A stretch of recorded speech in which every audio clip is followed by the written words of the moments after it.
Any day now. There we go. Hello, ladies and gentlemen. Welcome to my first stream of Disco Elysium. And I don't know if the music is copyrighted, but I'm going to leave it on for now. There's not a whole lot anyway. But, anyway, I am your host, Iron Dragon.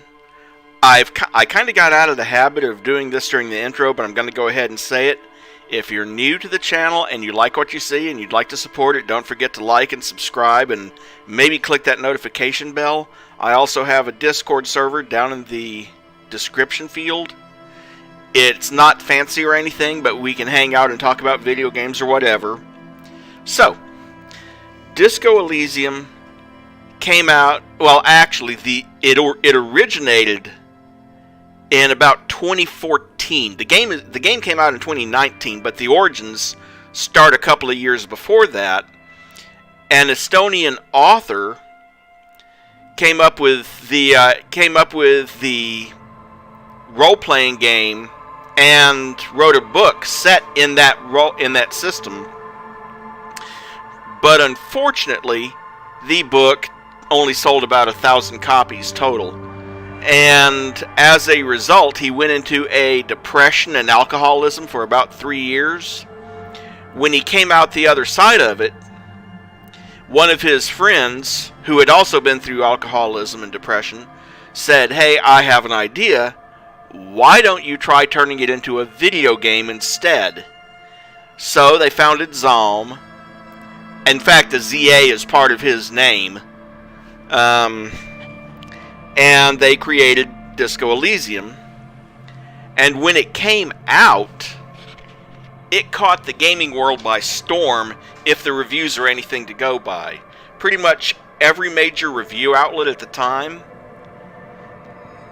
gave it like an 8.5 or better out of a 10. And IGN even gave it a perfect 10 out of 10, which, despite their reputation for score inflation, IGN doesn't usually give out perfect 10s. And it won 3 BAFTA awards that year, including Achievement in Narration. So, all of those things together told me that this was a game worth looking into. And then the Final Cut version came out in 2021, which finally added voices to the rest of the dialogue that wasn't voiced yet. The funny thing is, that book that got overlooked back in 2014, the game did so well that now he's been approached about doing a TV series based on the book. So, kind of a roundabout way to get your book noticed, but I guess it worked, huh? So, with that in mind, as soon as I can find my mouse pointer.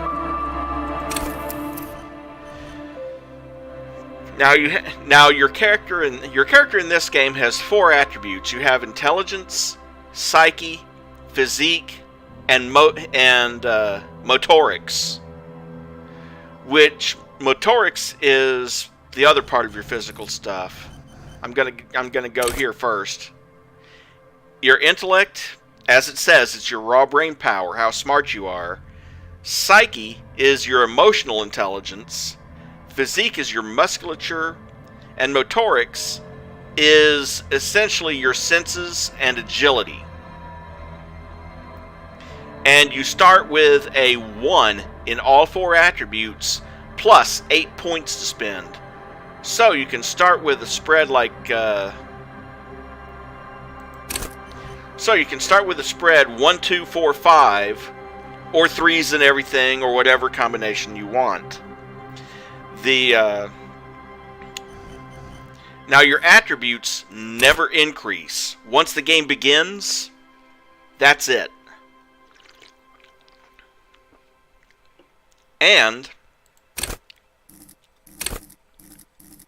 you pick one skill to be a signature skill, like say pain threshold. That skill gains a free +1, and the learning cap on every skill in that category is increased by 1. And there are other things that can increase the learning cap. Usually thoughts in your thought locker, if you take advantage of that, can increase your learning threshold. Dice rolls in the game are always made on 2d6 plus the appropriate attribute plus the number of points you have in that skill plus any other modifiers for, alcohol, drugs, the clothes you wear have modifiers. So it adds all of that together and compares it to a target number, which is anywhere from 6 for a trivial roll all the way up to 16 or higher for a godly difficulty roll. So yeah, it's like roll 2 die 6, show me a 20. And yes, the die roll can be that high. Now, a roll of snake eyes always fails, and a roll of boxcars always succeeds. So no matter how good you are, there's always a 1 in 36 chance of failure, or how bad you are, there's always a 1 in 36 chance of success.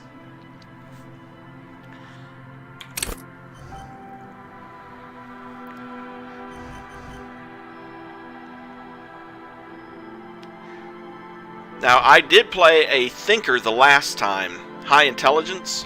This time I think I'm going to go with someone who's, I don't know, maybe physical.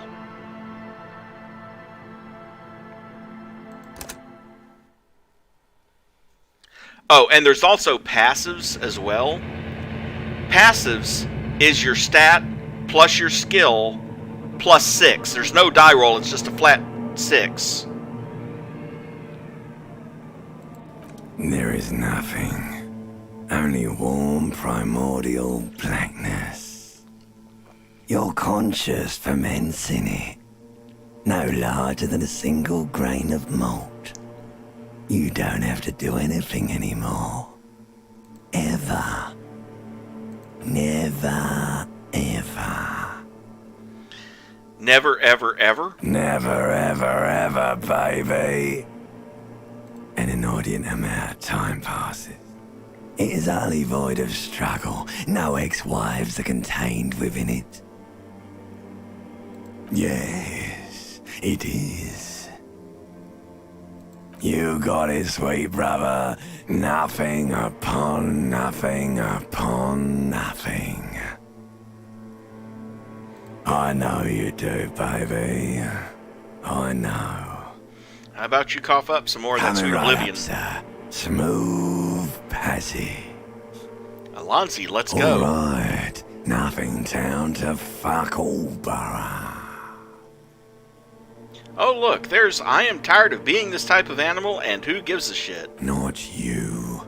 Your days of giving a shit and being that type of animal are over. Don't stop, keep singing. Sing me the song of death. death. The song of death is sweet and endless. But what is this? Somewhere in the sore, bloated man meet around you.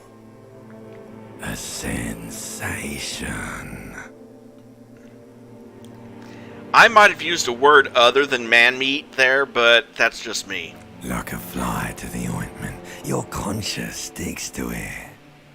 The limbed and headed machine of pain and undignified suffering is firing up again. It wants to walk the desert, hurting, longing, dancing to disco music. Mother, help me. There's a head attached to my neck and I'm in it. The stench of liquor rises from your mouth, and with it, an ungodly headache. Help, someone, cut my head off. It's trying to murder the rest of me. A fiery streak penetrates your skull, trying to force your eyes open. It's a sound, a clarion call from hell. Open your eyes.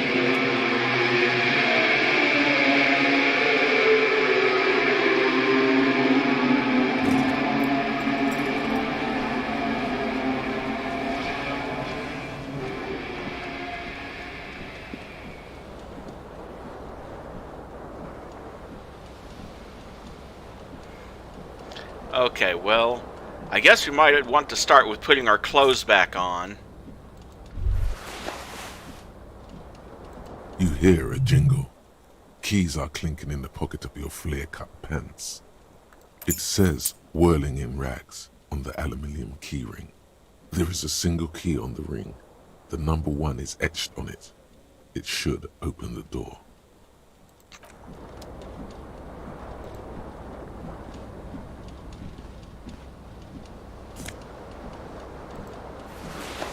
Item gained, Disco Ass Blazer.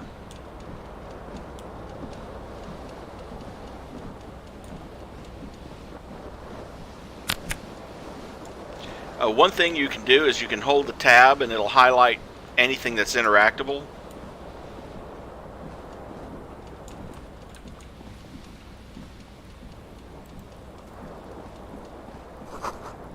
This magnum-sized bottle of Commodore Red is empty. Looks like someone tore out the tape while the song was playing. This reel-to-reel tape player is still on, rolling empty.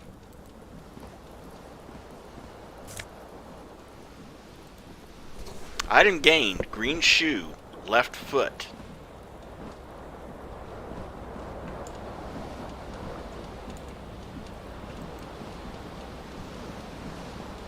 The window stands broken in its frame. Cold wind blows in. Visual calculus, easy 9, assess the damage. White checks can be retried after you've increased the associated skill. For instance, if I try this and fail, I have to wait until I raise my visual calculus skill. The shards face outward. Whatever broke this window came from the inside. Did I break it with my own hands? A fine web of scarring covers the back of your right hand, but none of it is recent. What did this then? More likely a projectile than a held object. There are no fragments on the floor from pulling a tool back in after impact. Assess the size of the impact. It is too large for a bullet, yet too small for a piece of furniture. You're looking for something heavy and larger than your fist. Like your other shoe, perhaps. The single green shoe you found fits the hole almost as well as your foot. It would have also been heavy enough if thrown with force. Congratulations. You smashed the window with your own shoe. Now you only have one. If you're lucky, you could still find the other one on the balcony outside. The door to it should be outside your room. I should go and get that The shoe. cool wind gushes in. Your toes curl up from the cold. Okay, a word on experience. You do not have levels in this game, but you do have experience points. Every 100 XP allows you to increase one of your skills, or, like for instance, my hand-eye coordination is currently a total of 5.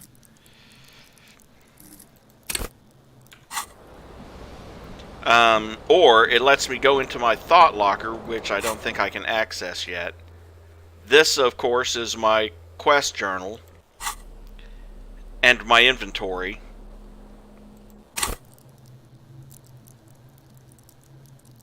Yeah, I can't access the thought locker just yet.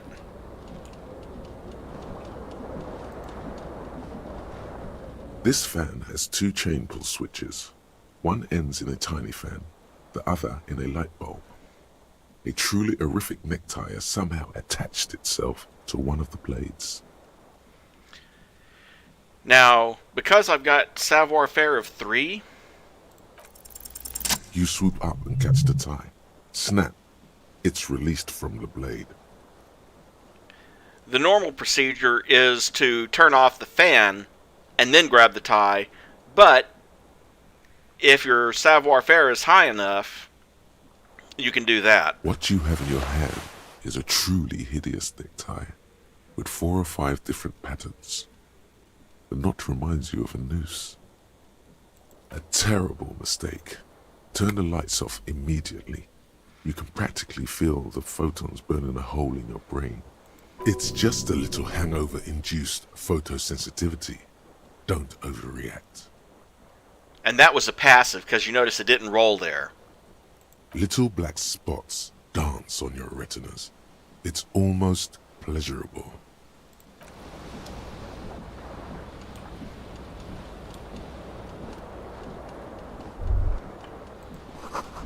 Words fail to describe how rank it smells in here. They should have sent a poet.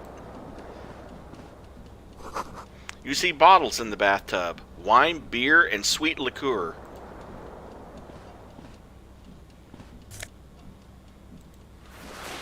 Item gained. White satin shirt. I'll look in the mirror in a minute.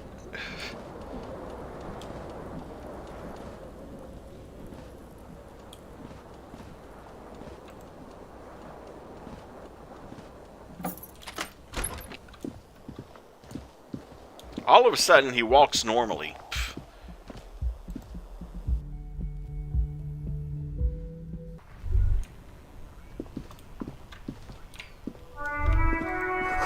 The smell of the sea makes you dizzy.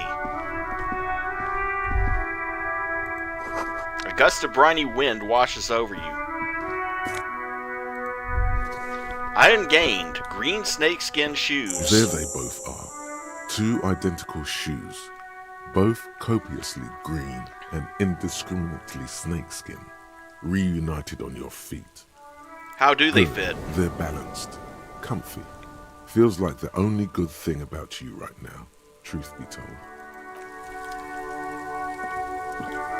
Oh, coincidentally, you'll notice that you have health and morale. Those are your two. Those are your two health bars, as it were, for the game. Health representing your actual physical hit points. And, of course, morale. Well, if your morale drops too low, he might commit suicide even.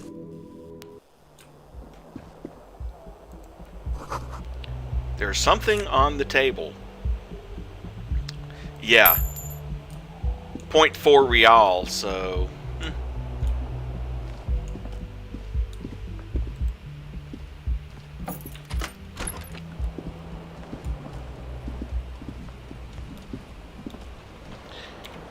Now, if you look at his inventory, remember how I was talking about how almost everything has some sort of bonus to it? His disco ass blazer adds +1 to esprit de corps because of the halogen watermarks on it that appear under a specific type of light. Looks like someone skinned this blazer off some long extinct disco animal. It has an enigmatic white rectangle on the back and the right sleeve, which I'm going to go ahead and spoil it. It's because he's a detective, although he doesn't remember it yet. His white satin shirt. This white satin shirt used to be fancy. It used to really catch the light. Now it smells like someone took a piss in the armpits. +1 conceptualization, but a -1 penalty because of the unsavory odor to suggestion. Flare-cut trousers. These golden brown trousers are flare-cut. Normal bell-bottom trousers would be boot-cut, but these are far from normal. They are someone's piss-soaked, cum-stained party pants. -1 to savoir-faire because they're tied around the thighs, +1 to electrochemistry because they're tied around the crotch. Your horrific necktie, adorned with a garish pattern. It's disturbingly vivid. Somehow you feel as if it would be wrong to ever take it off. It's your friend now. You will betray it if you change it for some boring scarf. +1 to Inland Empire, you have a vivid imagination. And your green snakeskin shoes. They may have lost some of their luster over the years, but these green crocodile leather shoes fit you perfectly. +1 to composure because they have awesome heels. -1 to savoir-faire because they have awesome heels.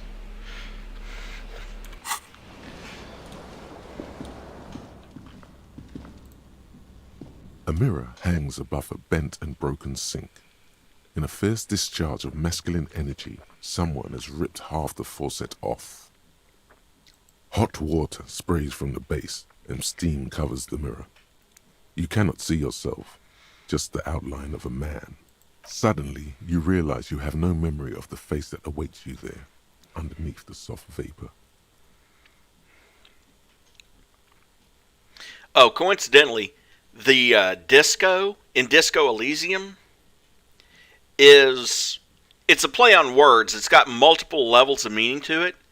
Because, of course, there's disco, like disco music, a fad for a while that quickly passed. And then there's also disco, as in the Latin word, which means I discover. Since your character is a detective and he starts with amnesia, you do a lot of discovery in this game. So there you go. Really? All recollection of the person you are, the people in your life, and even the world you're in has drowned in a sea of blood alcohol. This was no mere night of drinking. It was a deluge of world-ending proportions. With all the synapses you've extinguished, it's a miracle you can even think this sentence. You've interrupted a true act of self-annulment here. And that was a passive that just barely succeeded as it was. As you slowly reach your hand towards the surface of the mirror. Abort. You clearly have not thought this through. You won't like what you see there, and you will never unbecome it.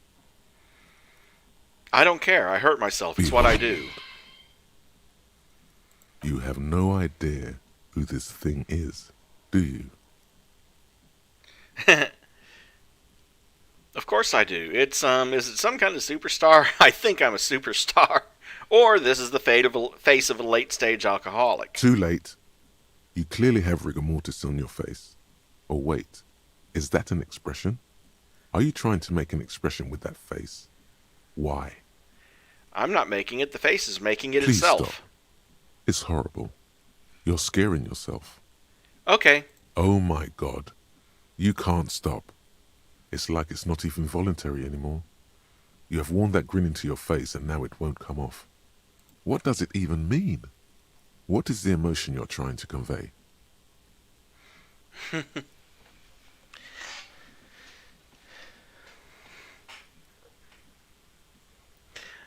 Well, there's a couple of possible answers here.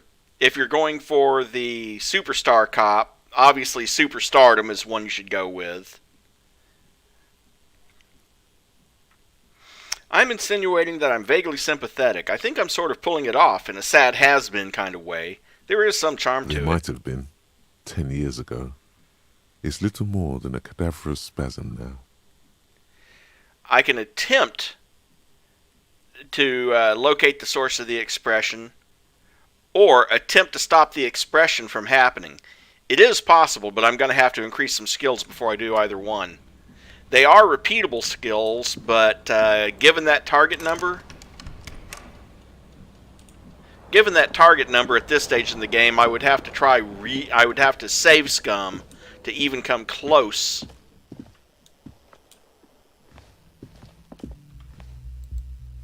Hello, officer.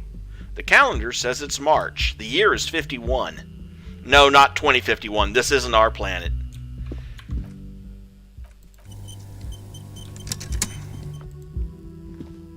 The young woman raises a cigarette to her lips. Her eyes are brown and her face is speckled with birthmarks. She can't be more than 28. Officer, am I military personnel? No. Then why did you call me an officer? Because you're a police officer, sir.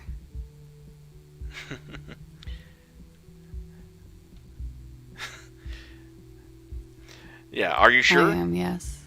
Unless you've been feeding us a set of very well-rehearsed lies all this time. All this time? You've been here for 3 days. On official police business, no less. And what business is that? Couldn't say. In truth, so far, mostly drinking.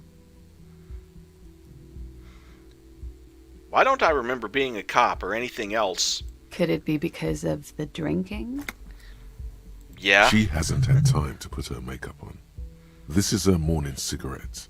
She looks tired, her beauty waning faster than it ought to at her age. Who in their right mind would let me be an Don't be officer so of the harsh law? on yourself. They let almost anyone be a police officer. Now, you can try that, but you would practically have to get double sixes to have a chance. Or a 6-5. Of course. Be careful, officer. They don't like the police around here. Something stirs in you as she's about to go. Call it an instinct, a need. The need to ask questions. It's like you said the words a million times before.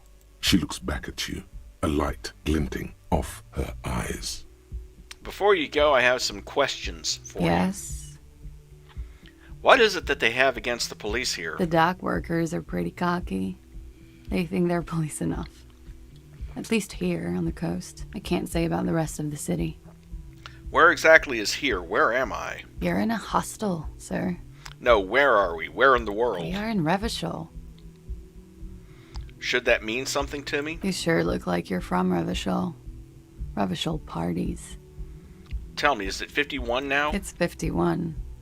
What The century? current century? And that's what? What number? Centuries don't have numbers. They have names. And this is the current one. How many centuries have there been then? Civilization has existed for 8,000 years, sir. What's so You're funny? right. There is nothing funny about civilization. Your room is almost next to mine. Did you hear anything last There night? was the usual ruckus. Loud disco music. Did I have any visitors? I couldn't say. It's impossible to hear people speaking from over here. Loud disco music? Oh, yes. Various artists. Ostentatious orchestration prime among them. She raises an eyebrow, waiting for the name to connect with you. Oh, were huge where I come from. I was very young then, of course. Like 7. Life gets hard, but we go on. Yeah, we go on all right. I don't know about that. At around 2 o'clock, the disco stopped, and there was a change of pace. What A happened? slow, sad song started playing, like organ music on repeat. That went on for quite a while. Some of the time, you were yelling along to it. What was I singing? That it doesn't matter anymore and that we're alone now. It was difficult to tell. The song itself was very quiet and soft, but you sounded like a winded boar, sir. It was hard to understand what you were singing on top of it. Then what happened? Then you started screaming and trashed the place. That's so me. What did I The do? window was smashed. The tape player, probably. The song stopped. And furniture, too. A real destructathon. There was screaming. Then I think you passed out. Please tell me there wasn't anything else. There was. I think you screamed that you didn't want to be this type of animal anymore. I may have misheard, but it was sort of memorable. Sounds like you were in some real fundamental pain there, muscle man. I went out afterwards. Everything was quiet by then. Around 4 or 5. And that was it. Okay, you can Glad go to now. have been of assistance.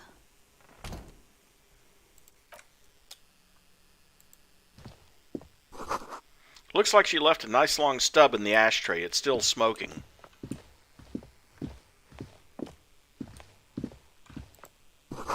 This is the weekend edition of the satirical newspaper Trompe le Monde. Okay, let's go downstairs.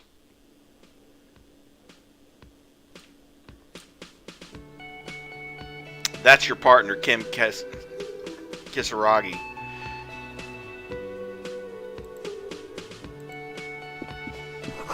Summer door closed for the winter.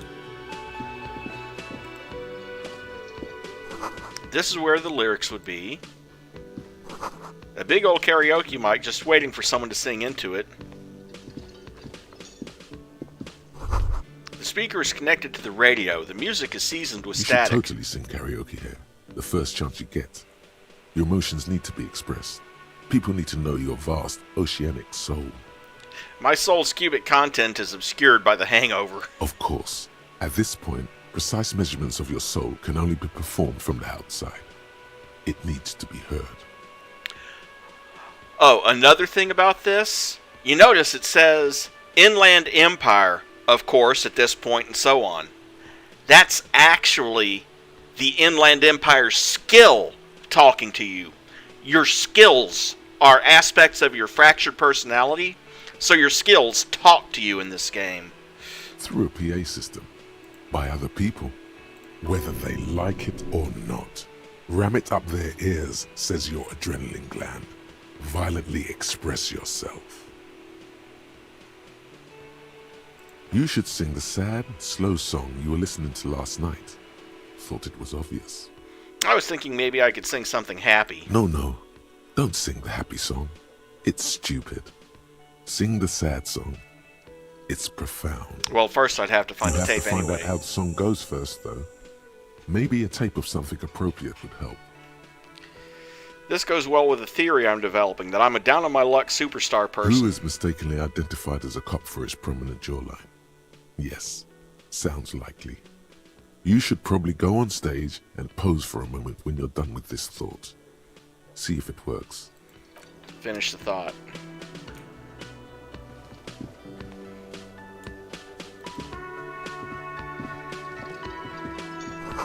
The menu has been wiped clean. Only the word Monday is written on it.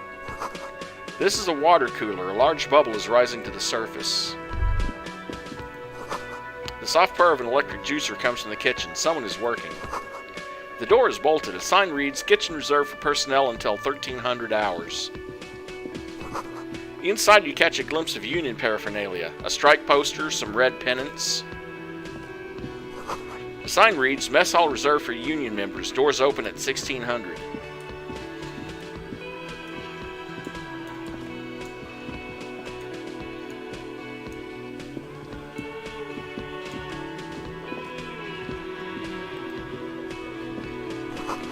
This royal pinball machine is unplugged. A bespectacled man in an orange bomber jacket is tapping his foot on the floor. Looks like he's waiting for someone. As you approach, he narrows his eyes and extends his hand in greeting. On the sleeve of his bomber jacket, as well as on its back, are the same enigmatic white rectangles as on your blazer. Hello, I'm Kim Kitsuragi, Lieutenant, Precinct 57. You must be from the 41st. You realize he's waiting for your name. Well, we can always try the conceptualization check. Concentration makes you squint your eyes. Your name should be deep gold and orange, like a forest fire looming on the horizon, but mixed with the stench of liquor rising from your breath. You're 2 steps closer to it, but there are still many to go. I don't really know my name. Okay then. He processes the information, then disregards it. It looks like we had a little scheduling error on Sunday. Saturday too, actually. Have you had time to talk to the manager here? No, Then I we should haven't. ask him for a rundown of the area. Get me up to speed. I understand the scene is out back, right? It also wouldn't hurt to assure him the police are finally here. In full force, I mean. Have you mapped out the initial interviews? What At the interviews? 57th, we like to prepare an initial list of persons of interest, and then just skim the surface. Prepare the field, get to know the players. You don't do that?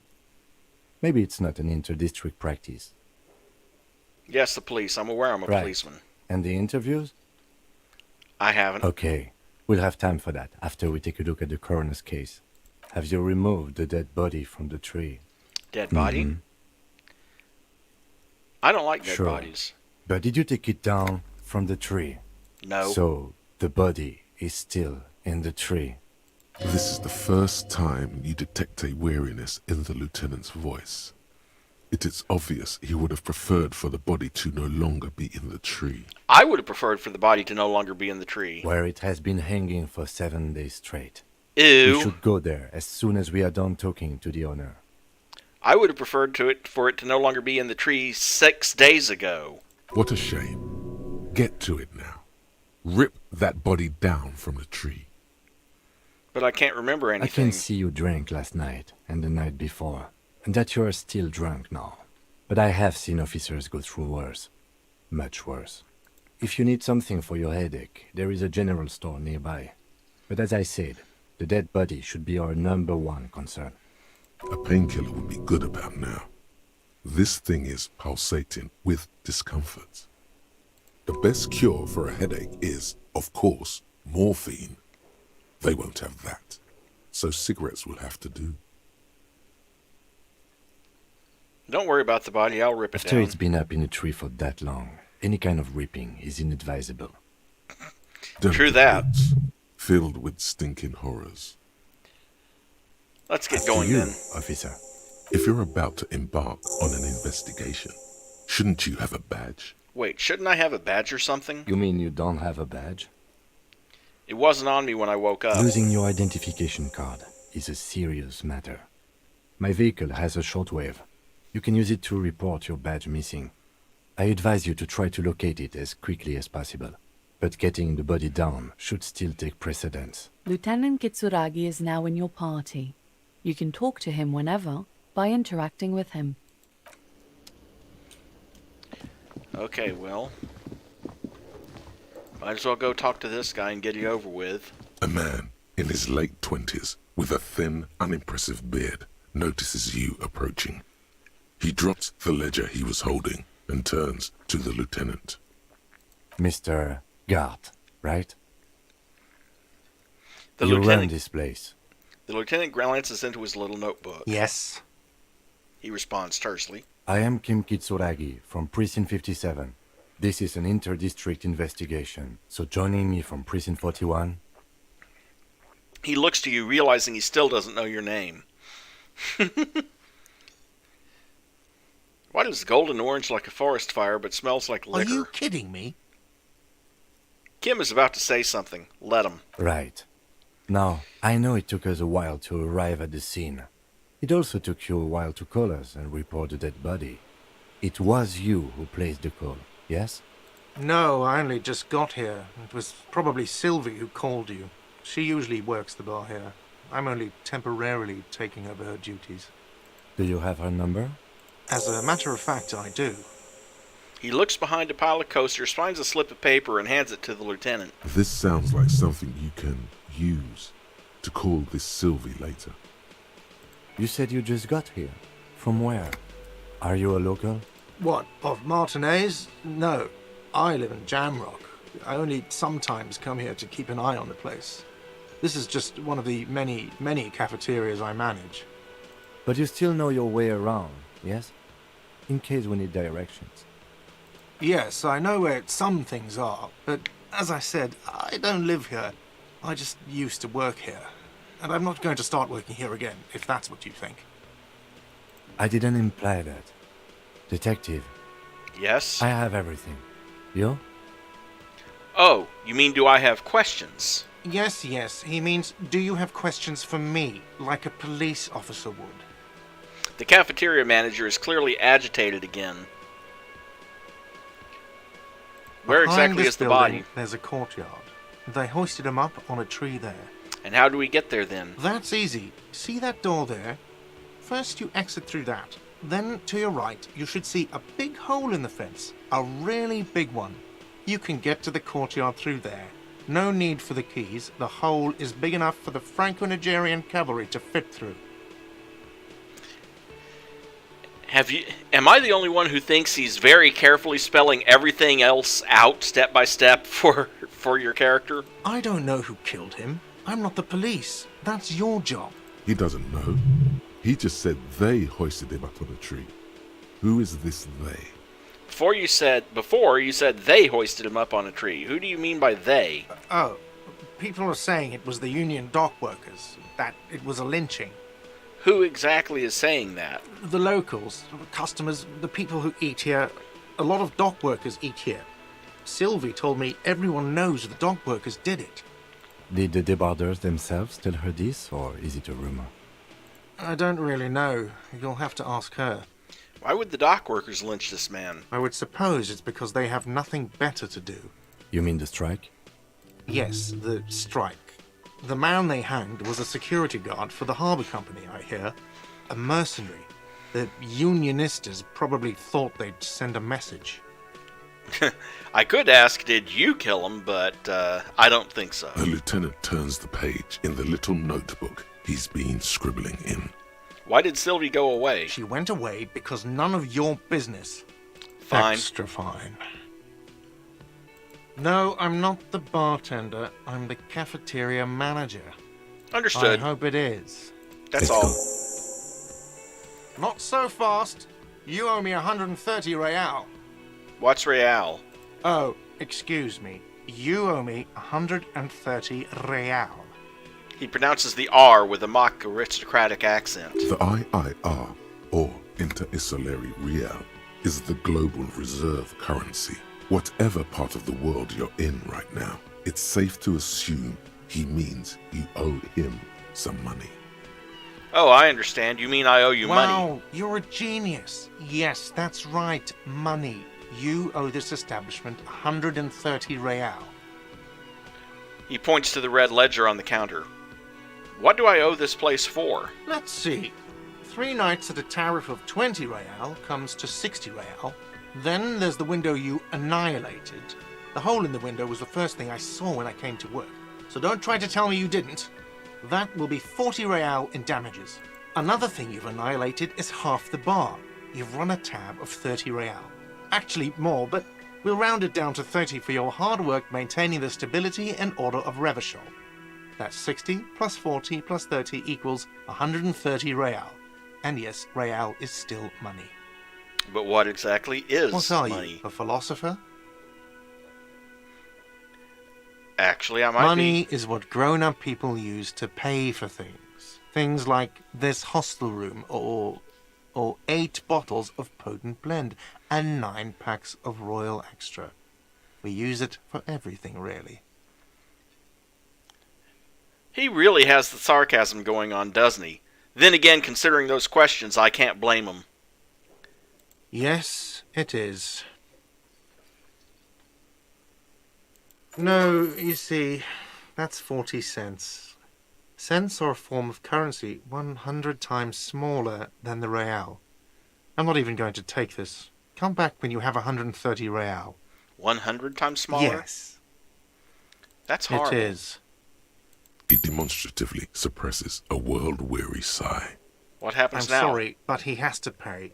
I can't let him stay here any longer if he doesn't. If he doesn't have the money by tonight, then... He shrugs. Officer, maybe you're better off working this from home for now. You live in Jamrock, right?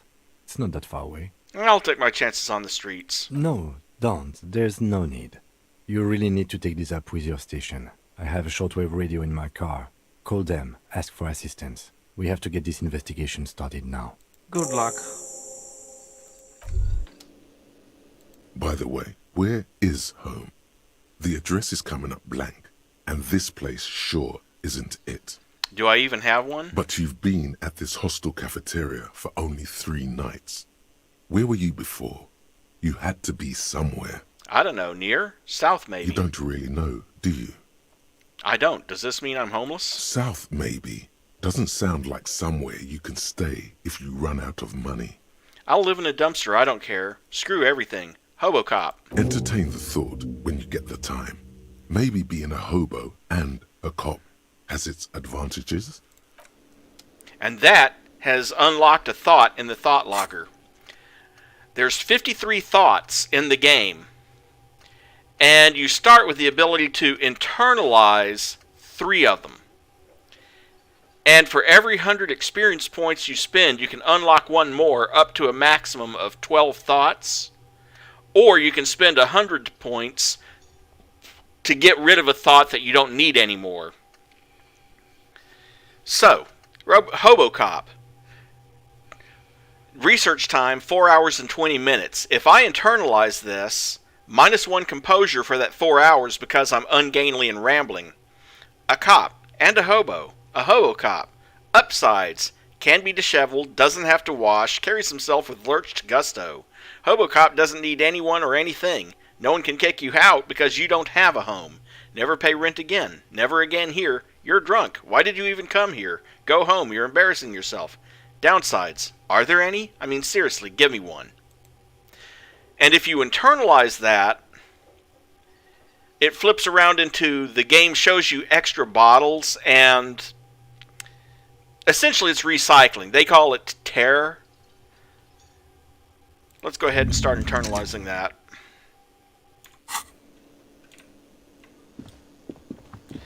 But you get more money from the bottles you recover, and you find more bottles. So we'll come back and talk to her later. All around you, rain falls on the great city of Revachol. Rain drips from the eaves and floods the gutters, washing the filth away. The spring thaw must be here. The snow is melting. What am I Looking doing? up at the sky, cold water dripping from your hair. What do I see? Grey sky like great battleships, clouds colliding with one another. Rain falls down on the world. How does it Your feel? shirt sticks to your chest. The shoulders of your disco blazer grow heavy. The cold finds its way in under your skin. You shiver, and the city shivers with you. You're not dressed for this weather. You should get an overcoat or a patrol cloak. What is in the west? Sheets of rain over the water, a flight of stairs leading into the ocean. Wave after wave washing the coast of Martinaise, with its motorboats and gently swaying reeds. The ruins of a half-sunken sea fort crumble on an inlet beyond the Bay of Revachol. Ghosts rise into the sky. Who are you, ghosts? The skyscrapers of La Delta, the financial district. Where you will never go. Faint golden light seeps from the office windows. What is down the shore? Urban coastline, rain dripping off Eternite-covered roofs. Cinder blocks left over from half-finished construction. A defunct research and development building, once seized by revolutionaries. An old wooden church stands on stilts above the water. And beyond that? Coal City, end of all lines. Run your fingers through your dampened hair. Is an oily mess flecked with ash from neighboring coal plants. Smokestacks rise somewhere in the distance. What's in the east? There's a fleet on the corner. A plastic coat is folded into a small triangle under the counter by the window. Beyond that, the strikebreakers have gathered. The great gates of the industrial harbor are locked. A chill runs down your back. You shudder like an animal trying to shake water from its hide. Clench your teeth to stop shuddering. Behind the gates, heaps of supply crates, red and blue metal shipping containers, slick with rain. The Greater Revachol Industrial Harbor is an artificial mountain range. Immense wealth resides within, and immeasurable poverty in its shadow. And beyond that? La Drusienne, King Dries passenger harbor. Cruise ships flanked by dock arms. Cranes watching over the mouth of the river distributary. What is across the distributary? Huron, the lower middle class. Distributary after distributary cuts the city blocks in half. 7-story buildings trail off into the rain. What is beyond the Huron? A silvery curtain of rain over the houses. The class divide. Alright, what's in the north? Capeside apartments. Tower blocks crowd one another.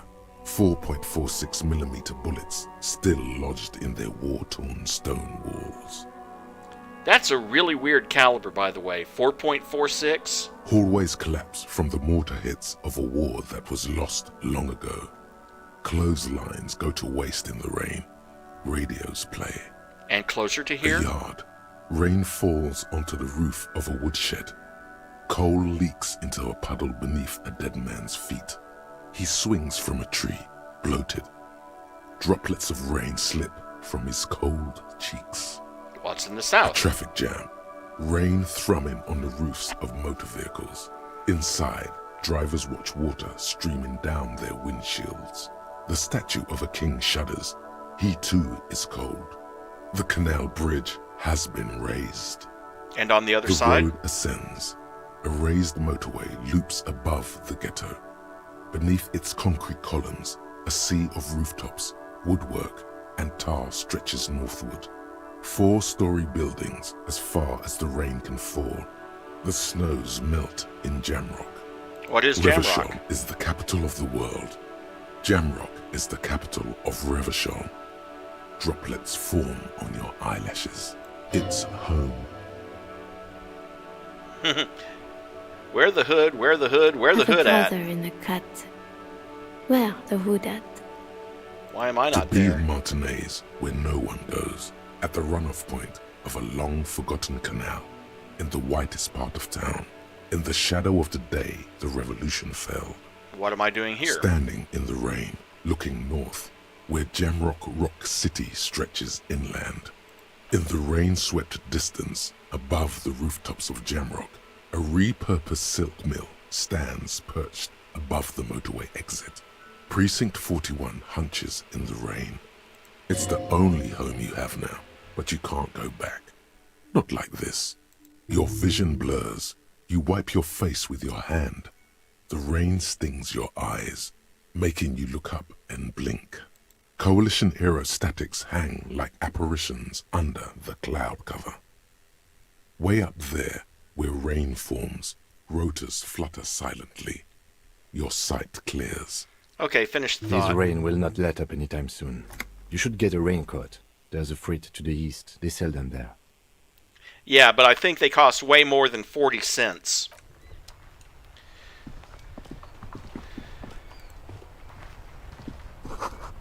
A heap of snow melts in the wheelbarrow.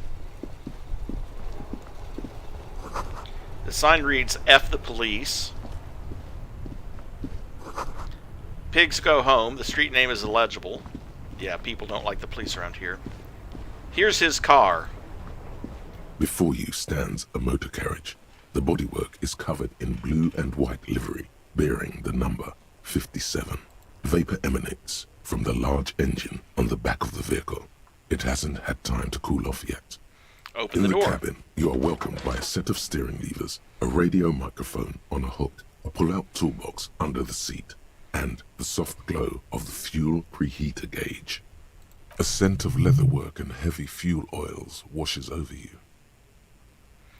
Kim, what are we looking at? What is this machine? This is the Kupris Kinema, my motor carriage. You can use the toolbox and the radio if you'd like. He nods at the cabin. Do all policemen in the RCM have such cool motor The carriages? Kupris motorcar does provide most of our patrol vehicles, yes. But this is different. This is a sports model. I might be wrong, but this one is a sports model, right? You're right. I thi- didn't take you for a motorcar enthusiast. Do you also like Tip Top, Detective? What's Tip Top? An interstellary racing series. You should definitely give it a go if you like motor carriages. It has fantastic competition. He smiles again. Can we turn No, it on and I'm drive afraid somewhere? not. We have a murder case on our hands, remember? Look around In the cabin again. You see a set of steering levers, a radio on a hook, a pull-out toolbox, and the soft glow of the fuel preheater gauge.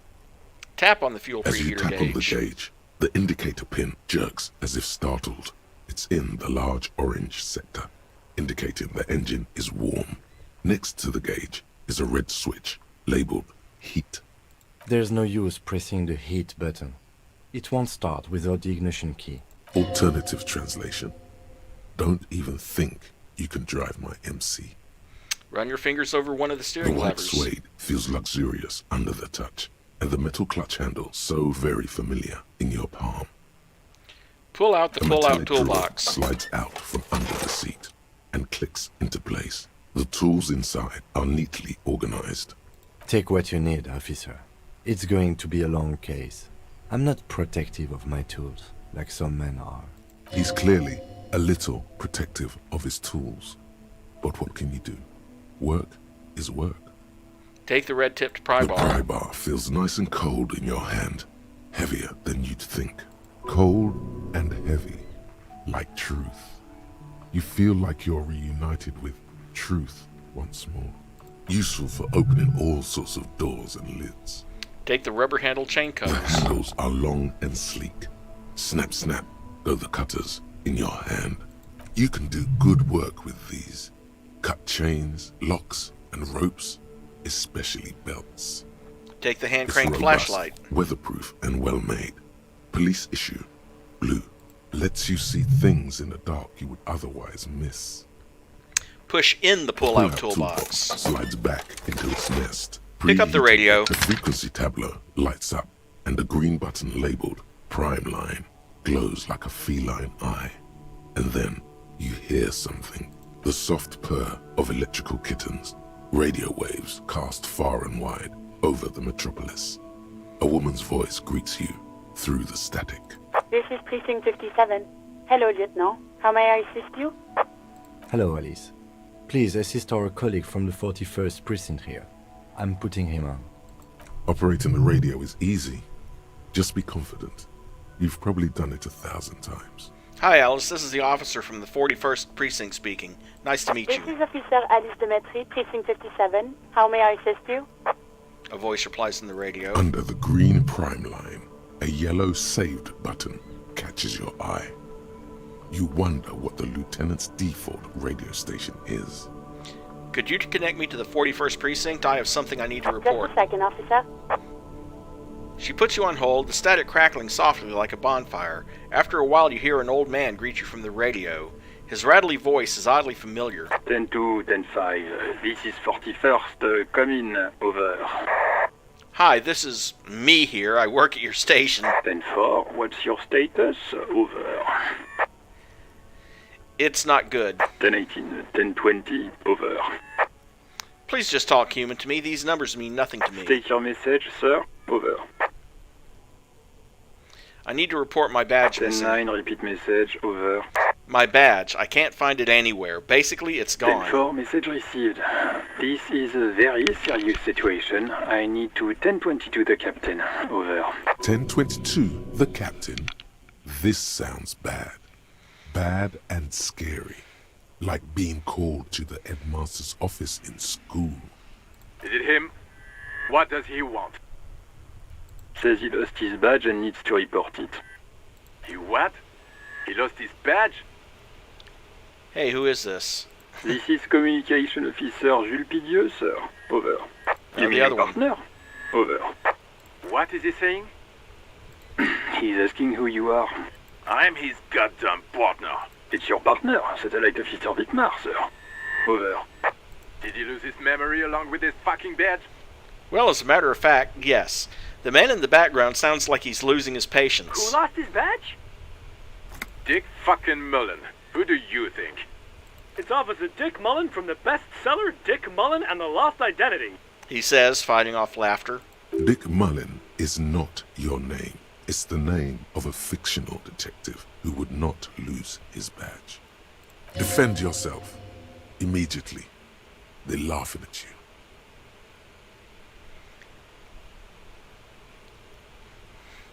Ha ha, officer has lost his badge. Ha ha, like I'm the first cop to ever misplace his badge. He says this has probably happened to other policemen before him and laughs sarcastically. Oh goddamn it. Is he fucking kidding? The whole station's gonna be dicked for this. Satellite Officer Dietmar is wondering if you might be joking and adds that this tarnishes the reputation of the entire station. Over. Mullen dicked us. Can't we just move on? I want to get it reported and be done with it. 10-4, I hear you, officer. I'm just going to make a note here that you are in pursuit of your misplaced badge. Over. Fuck me. Mac, come here. You've got to hear this. Dick Mullen lost his badge. What's going on? Super Cop here lost his badge. He lost his what now? His badge. He lost his goddamn fucking badge. Enough of this now. I have other things to 9, discuss. come again. I didn't get that. Over. The animated conversation in the back is making it difficult for him to hear New you. heights even for Captain Sober. Ask him. Ask him if he's lost his gun, too. The room roars with laughter. Sergeant Orson wants to know if you lost your gun too. Over. Check your pockets. Check your... Holy fuck. You don't know where it is, do you? I don't have my gun. No. It's gone. It's not fucking on you. 10-9, come in, officer. Did you get my question? We were wondering about your gun. Over. Well, I can try. Even before you can get the words out, everything gets scrambled in your brain. No, of course I didn't lose my gun. F it, I didn't lose my He gun. said he didn't lose his gun. Or his fun, whatever that means. Ask him to describe it. His gun. Not as fun. Just the gun will do. Satellite Officer McLean requests a description of your weapon. Over. The fuck do you need a gun for? Look at the pythons on your arms. You are a gun. The biggest one in the world. Trick question. I'm a martial artist. My entire body is one big gun. Yeah. It's a single shot kill A9. An armistice to be precise. Says it's a kill 9mm armistice. Armistice? What, is he a fucking... Clearly he doesn't have his Villiers anymore. Dear God, he lost his gun. Oh my, I can't. The man succumbs to laughter again. This isn't really a laughing matter. Mac can face a giant of cocoa noodle by himself, but Disco here made him piss his pants. Oh, I can't. Fuck. He lost his... Ask him if he still got his wiener. I'm not going to. Ask him. Sergeant Orson here is wondering if you are still in possession of your genitalia. Over. So many things I could say. Now is a good time to say fuck and ass and so on. That'll make this all right. Yeah, I will. That's a negative. Not going to say that. Over. What's he saying? Share with the class. He said he sodomized your mother. The prick ate Mama's vanilla waffles at the captain's birthday party. Some nerve he's got. Sure her vanilla waffles were the only thing he ate? Shut up, Chester. This isn't funny. This is my mom we're talking about. Tell him to apologize right now. Sergeant Orson requests that you apologize for the claims that you made about his mother. Over. Okay, tell him I'm sorry. It was just banter. I thought that's what cops do. He says he's sorry and didn't mean nothing by it. Okay. Tell him to find his goddamn badge and gun. That's the only thing that matters here. Satellite Officer I heard him and I'm on it. 10-4, affirmative. Officer is in pursuit of his firearm. There's static. Oh, God, The man is fighting back tears. Officer, do you need further assistance? Over. This might sound odd, but there's personal details I'd like to discuss. Okay, 10-4, sir. Wait. Before you say anything stupid, think it through. You're going to be looking at a straitjacket if you tell everyone you lost your memory. Be smart about this. Ask if he's there alone. 10-4, sir. I'm not hearing your question. I wanted to know if you got my badge's description right in your report. Could you read it to me? Name, rate, rank, date of birth? What? What is it? He's still on the line? He wants to verify the information on his badge. But of course, it says Dick Mullen, High General of the Revacholian Cavalry Force. Tell him to stop wasting time. What do you need, sir? Over.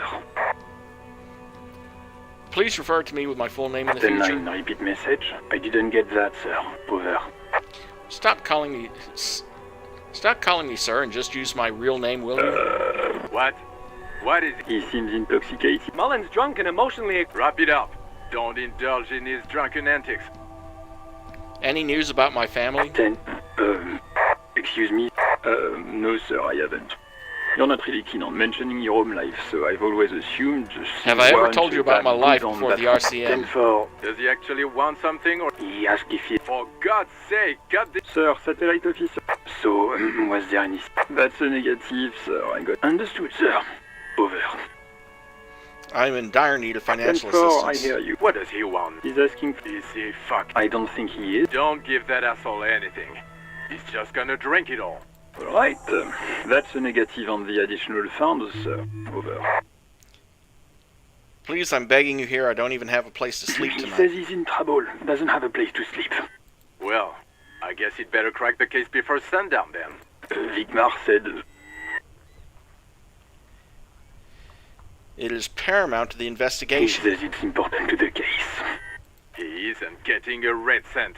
You can tell him that. Request denied. Nothing is working. Okay, I heard you. Anything No else, phones. sir? Over. That's all for Roger now. that. 10-10. Over. Yeah, obviously they're not getting any money from the police precinct.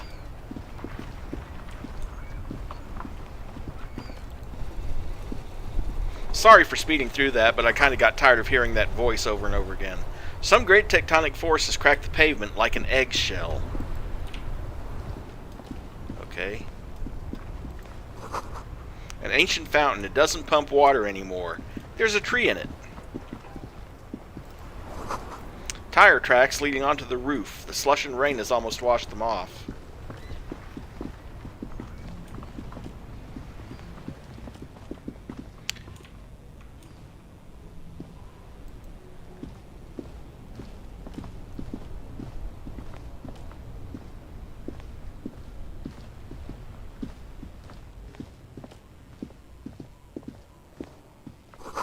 Roy's Pawn Shop. Fast cash for faster times.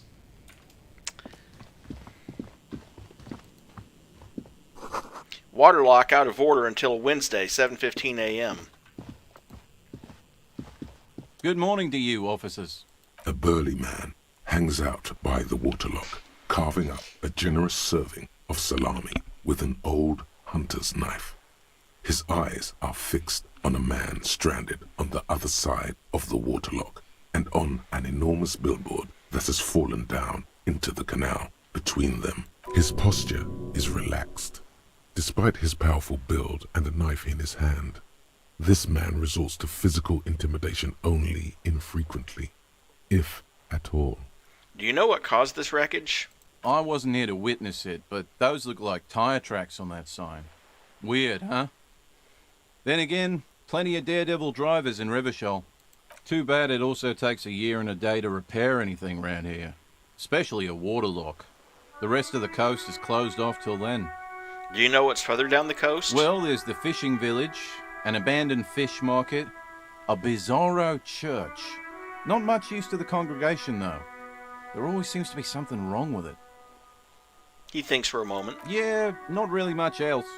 Just bombed out ruins. Can I have some of that Sure salami? thing. It is salty, it is savory, it is chewy. The hangover only makes the salami more tasty. Want some too, officer? He turns to the lieutenant. Why not? The lieutenant ponders the offer for a moment, then decides to go for it. He takes a slice of salami from the man and chews on it. Right, bye.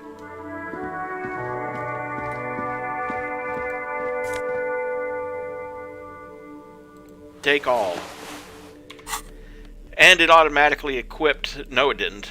Okay, close. Fingerless gloves. Adds +1 to electrochemistry. There we go. Now my electrochemistry now has a +2 in it. Let's take a moment here on the skills. Because, well, kind of important.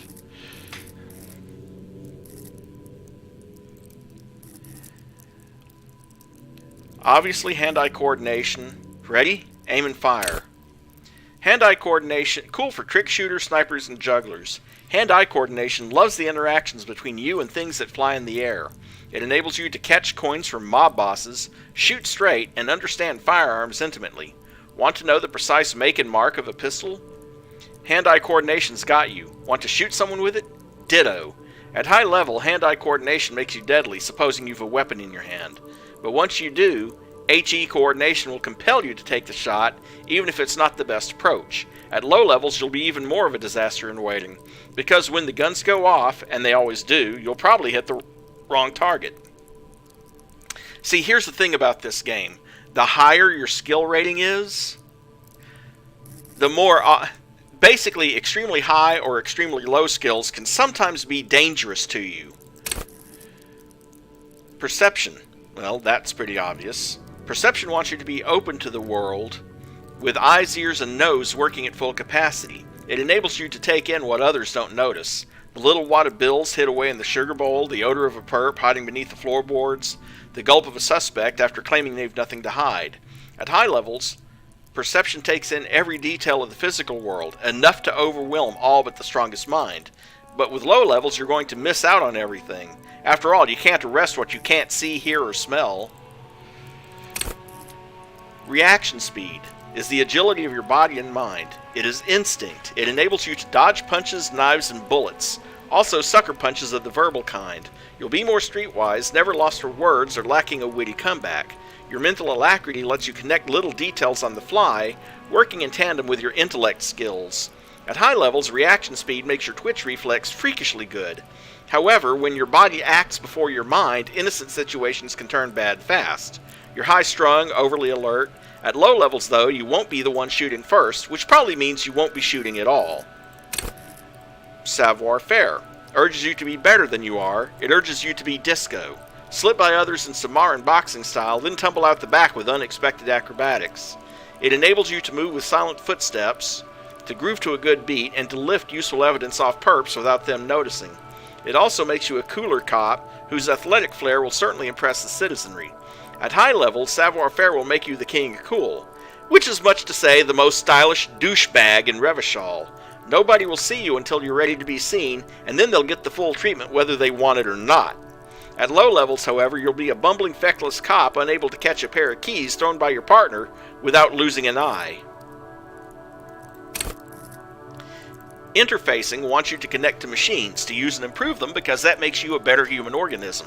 It enables you to understand interactions with machines, be that how to repair the motor of a Kanema motor carriage, how to analyze the way a suspect used a pin, or how to refigure electrical circuits. It even lets you steal keys off a keyring without being noticed. At high levels, interfacing will isolate you from society. Why bother with people when you can talk to machines? And why bother with things like money when you can just pocket that display sandwich? At low levels, however, you will have a crucial part of the world cut off from you. People use machines to commit crimes all the time. If you can't understand how a crime was accomplished, how can you solve it? Composure wants you to not crack, or at least it wants you to not crack in front of other people. It enables you to put up a strong front. It keeps your emotions hidden from the world and helps you read the body language of others, to sense the cracks in their own composure. As well, it keeps you looking good while you do it. You'll rock that disco outfit a lot more if you don't slouch. At high levels, composure makes you tuck your gut in and maintain a stern expression. Even when lying in bed late at night when no one else can see you, you'll have to keep it up. You'll never be able to stop. With low composure, though, you'll always be the first to crack. With low every cop's got a point when all that fear and rage comes spilling out, and the ones who unleash it don't stay on the force much longer.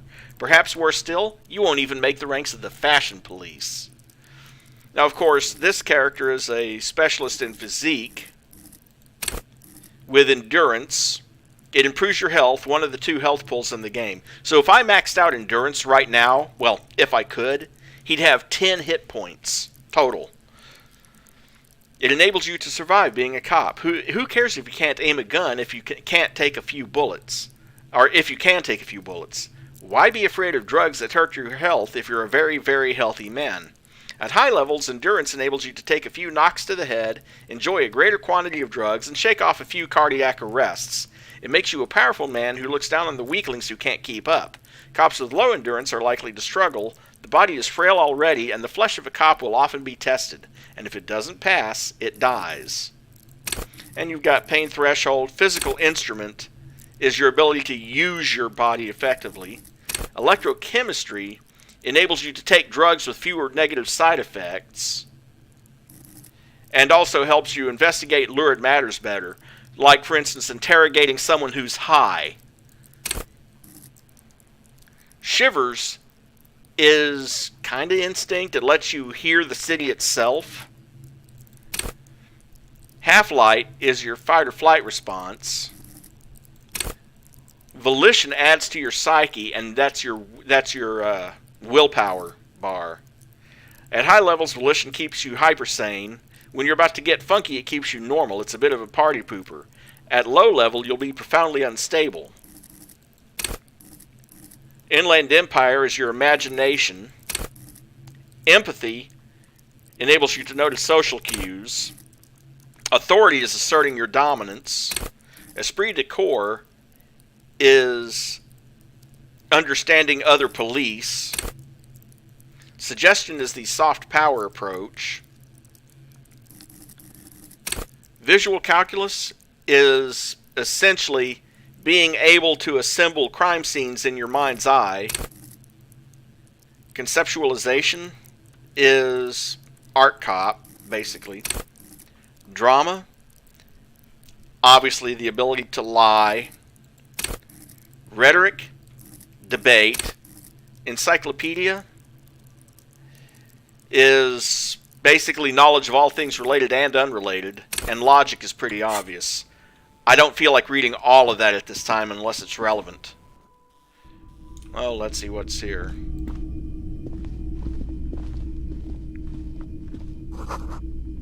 Some kind of machine, an antique cash register. A bust of a woman. The plaque simply says DEI. In the dark, a film projector is whirring away. Mostly military wear, with a few more eccentric fashions thrown in. A typical Martinez streetlight sits among assorted floor and table lamps. Is that yes, a streetlight? Officer. As you see, it's in perfect working order. His manner is casual, but his speech is careful, measured. He wants you to know that he has nothing to hide. Where did you get this? It was brought to me to be altered. We are not here to investigate the theft of city property.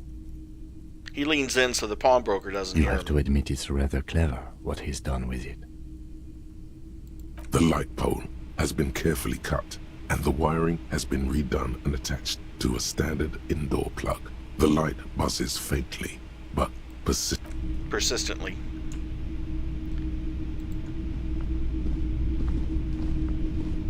You see rows of toy soldiers guarding the rest of the trinkets displayed on the table.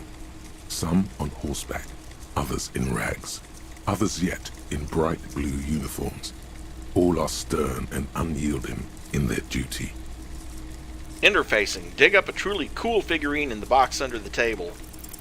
Everything you pick out seems faded, chipped, and sad somehow. Most of them are just broken toys. The one chance I have a high chance of success, and it rolls a pair of 2s. The boomboxes on the shelf look well-loved and well-traveled. Chipped, dented, they stare at you with the unblinking eyes of their tape reels. One especially catches your eye. Deep gold and amber plastic with a big old handle on top. A classic boombox that says, Stereo 8 approved. Just make sure it works before you buy it. Is the Harman Welsh W2, made in Vespa, designed in Seoul, plays all reel-to-reel formats, 2mm, 8mm, 12mm. It's even got a little radio in there. It'll set you back 12 real. Are you sure this is all in working order? Absolutely. I've tested each one myself with recordings of speech, found sounds and music from a variety of genres, even though I don't really like music. That's all. And you notice, 12 real, I have 40 cents. Yeah, that's gonna be a little bit before I can do anything with that.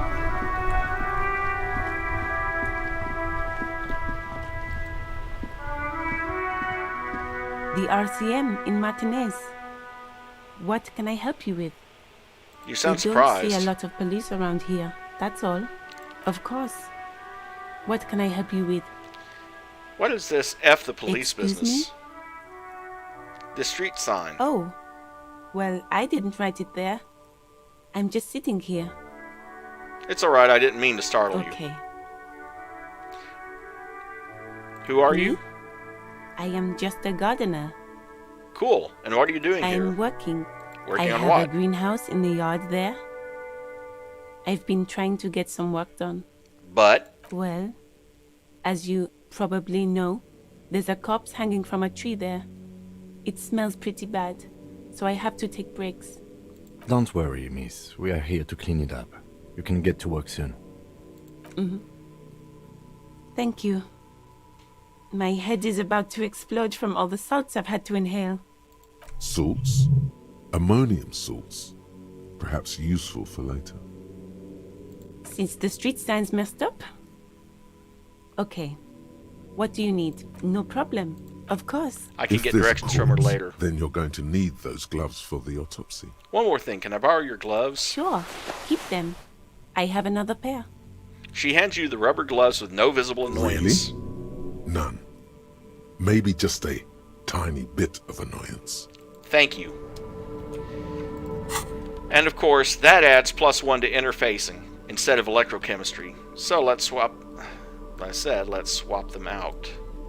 Really? Fine. Come on.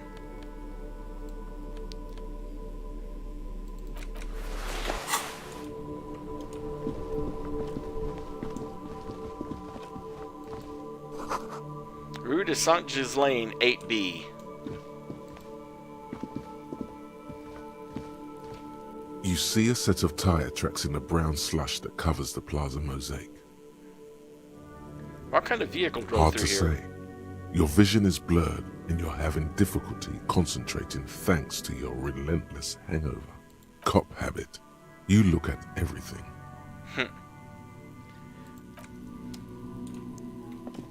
Actually, let's stop at the Freet first.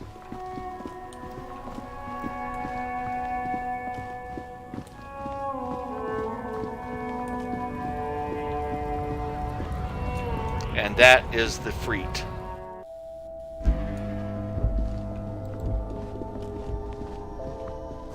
A melancholy pop song plays on the radio. Yellow roses, dozens of them. Tulips, too. Welcome to Frit. Feel free to look around or something. Everything is out on the shelves. She returns to her magazine. What's that magazine she's reading? What magazine are you reading? You mean this? She looks at the cover, boasting a colorful photo of two girls kissing. This is Pop Stars. It's got, like, famous people in it. It's not for sale.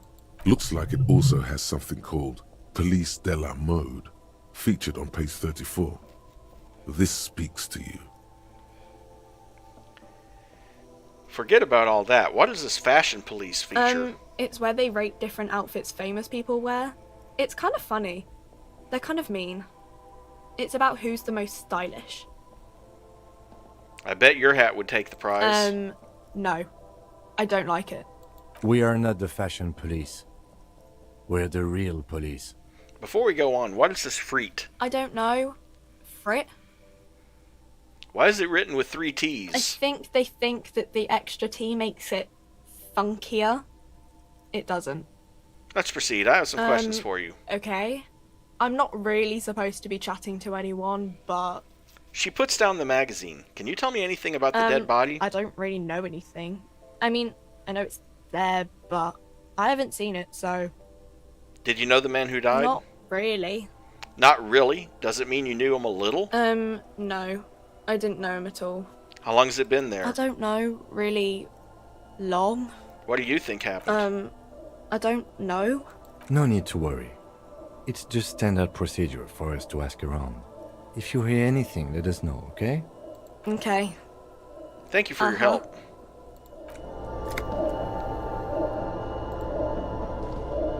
A colorful display of cigarettes and alcohol bottles line the shop wall, inviting you closer. The bottles wink at you in the light.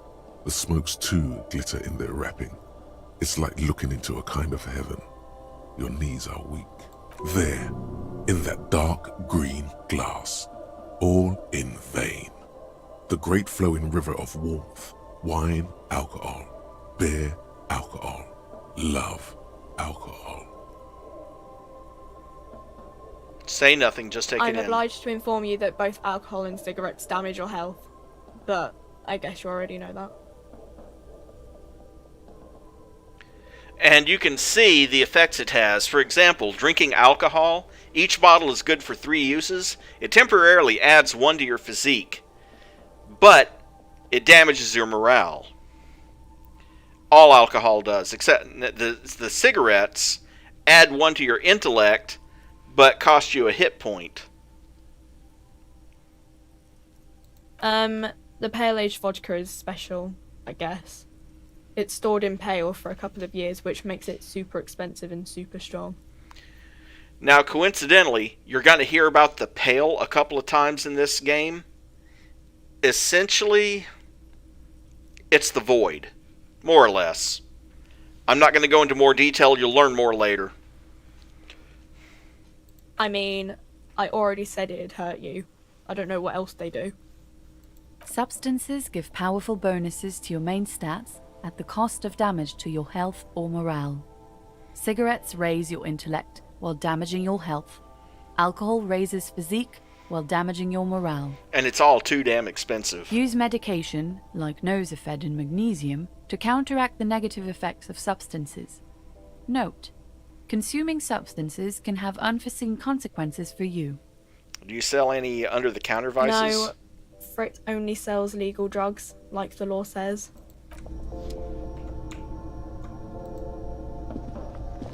A small cabinet on the wall is filled with various medicine bottles, nasal sprays, and blister packs. They all bear the Saint Baptiste Pharmaceutics logo. Just ask me if you need anything from Saint Baptiste. We don't stock prescription meds, but we do have Nosafed, Duramine, magnesium, and Hypnogamma. Nosafed heals 1 health. Duramine heals 3 health, but damn, that's expensive. A bottle of magnesium heals 1 morale, and Hypnogamma heals 3 morale. If you hit 0 in either health or morale, and you don't have something on your inventory to restore health or morale, that ends the game. The tear machine stands in the corner. A sign says 1 bottle equals 10 cents. Oh, that's the tear machine. Yes, but what is it? It's a machine for tear. You know, you find tear outside, like bottles or whatever, and put it in the machine, then it gives you money. I see, and how do I pick up tear for the tear machine? Bag, I guess. We used to have some, but we gave them all out, so feel free to use it if you find a bag, though. I'm sure there are some out there, somewhere.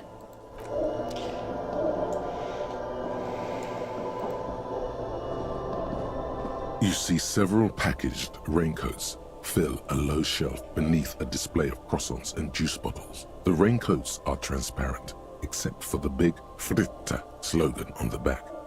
The packages are small, discreet, sloppily stacked, making them easier to take unnoticed. No need to worry about knocking over a display. Yeah, my chance on that is kind of pathetic. And it's 4 to get a raincoat anyway.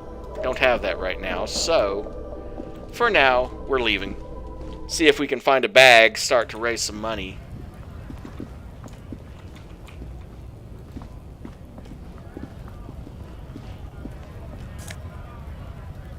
And hey, what a coincidence.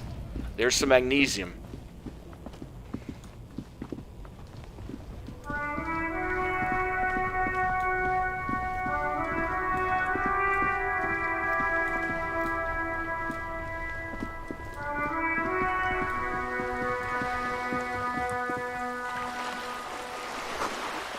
This coin-operated viewer has been banged up, inoperable.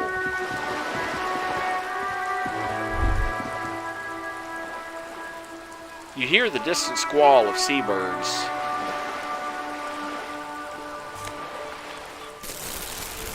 Take the yellow plastic fruit bag.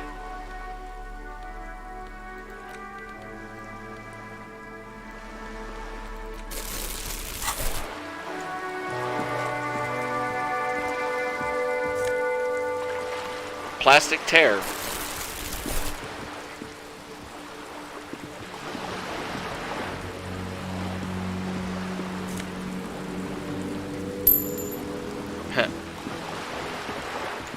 $2.2 real and 21 more cents. A splatter of bullet holes lines the wall. Nothing I can't do. I'm the job for every man.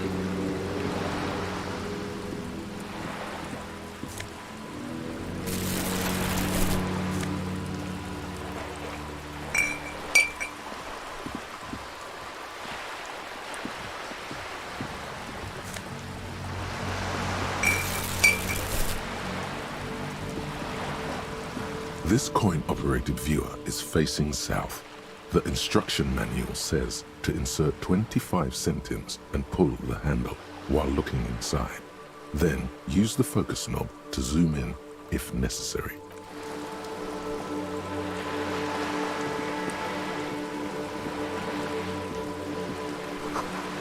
Broken window? Tibbs has windows. 2 roundabout north. 2 Cape Side Apartments in the Martinez Pier.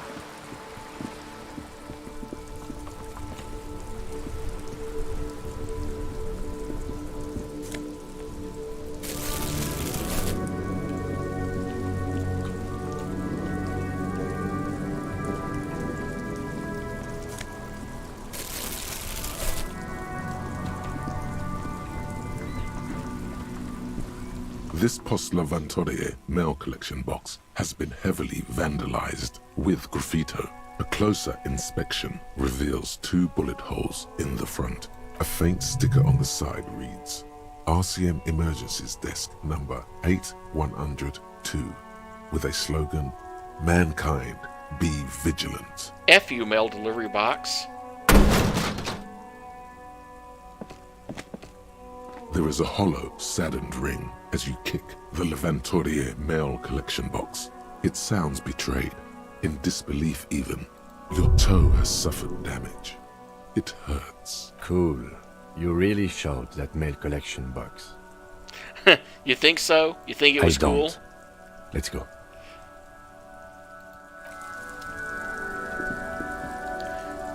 Now there is actually a reason for doing stuff like that. If you punch or kick something that you can interact with 3 times, it unlocks another thought.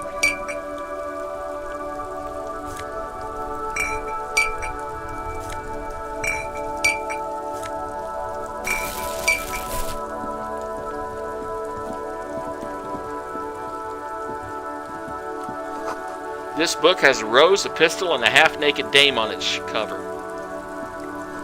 On the cover stands a very muscular man surrounded by flames. This is a book about pate. This book, you don't really understand what it's about, nor does it seem important. A book about boyadero culture. It promotes freedom and roaming upstream. A book about the future. The government reads your mind using radio technology. This book appears to be erotica, but without actual erotica.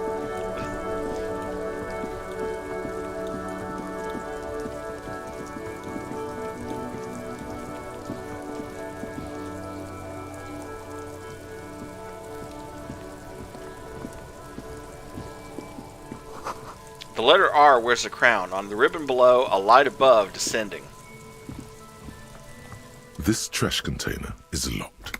The sliding lid has a padlock that says, whirling in rags. Why am I looking at you, trash container? You're just a trash container. The body is downwind from here.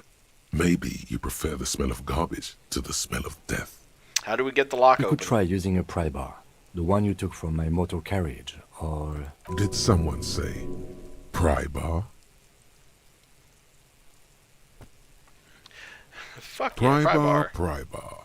Your palms yearn its cold touch, to grasp it once more, as you've done so many times. Or, Lieutenant? Or we could ask for a key from the manager of the Whirling in Rags. He probably has one. Ask the manager? Bullshit. Go straight for the pry bar and pry this baby wide open. Now you notice it doesn't want me to do this if I don't have the pry bar in hand. -10 penalty for tool not equipped.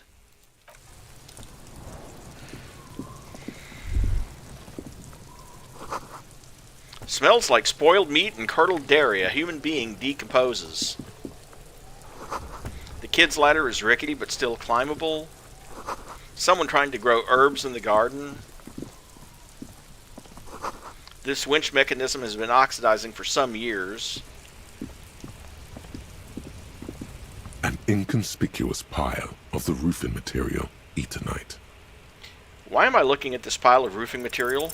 Because there's a secret door hidden behind the panels of Eternite. That's why they're too orderly. Pull the panels aside. You see a shabby little door.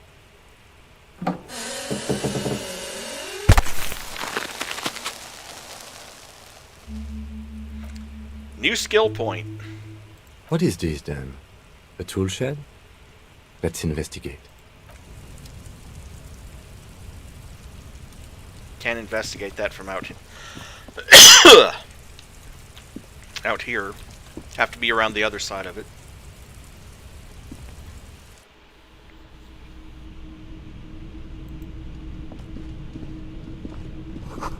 An empty tube of Magnesolem's magnesium supplement. Cured pig's head. It looks mummified. The poster says, "Get out of the way or get effed up." A silver plate with traces of bone yellow powder. Be still, my beating heart. It's amphetamine. Sweet amphetamine. The lieutenant isn't studying the powder in the mirror. He's studying you. Someone has taken narcotics here. Perhaps the police should interfere? Perhaps not. This is below our pay grade, detective. However... He points to the ladder in the corner. See that ladder there? It's probably another way into the industrial harbor, no? The secret path the local kids use. And that does lead to another area, so I'm not going to take it just yet.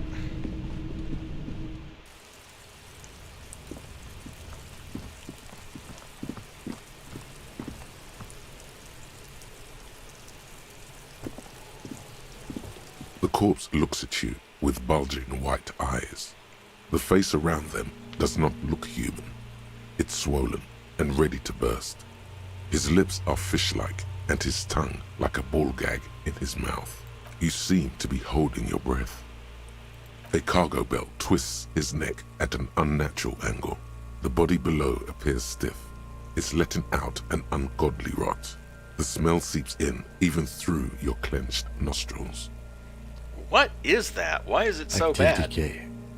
It's okay to throw up, officer. No one is judging. He's about to blow! Cock's gonna blow, Kuno!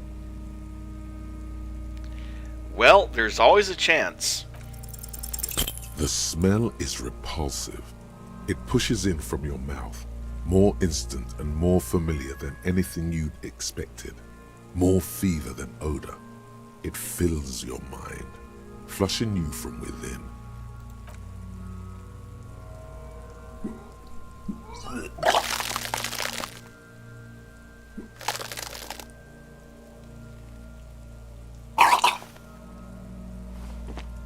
Too late. It's impossible to keep in. Your body curls and pushes it out, burst by burst, until a pool of vomit lies under your feet and your throat stings from the stomach acid. The smell of Commodore Red rises from the pool. Among it, distilled spirit and bits of shish kebab. Coincidentally, if you notice option number 2 here says, "I'm sorry."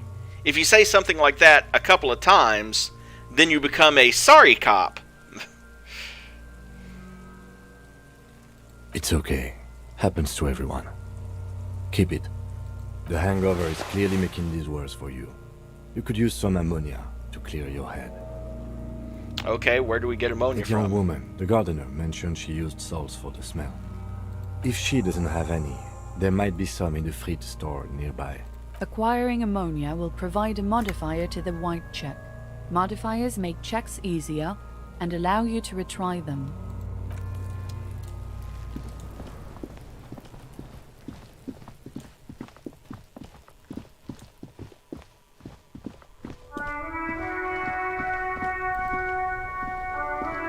Hello again, officer. How are things? Do you still have your salts? I think I Sure. could use some. I'm done with them. She takes a small capsule out of her breast pocket and hands it Go to you. easy on that stuff. It gave me a terrible headache.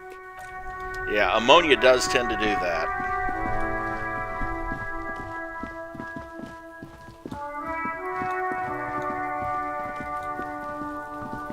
Okay. Oh, and while we're at it. There are several footprints in the mud, left by work boots. Anywhere from 6 to 12 pairs have walked here. Heavy kind of workers' boots? boots with reinforced toes and hobnails, all over the yard. Well, my odds of that roll are kind of slim, so... There he still is, looking right through you with his white eyes. The body below is entirely dedicated to that corpse smell. Emitting it is all it does now. Actually, before I do that... There he still is, looking. Okay, right second through attempt. You. With it, the ammonia only makes it worse. The combination forces tears out of your ducts. The second time, not so much. When the vomiting is done, your cheeks are wet with tears.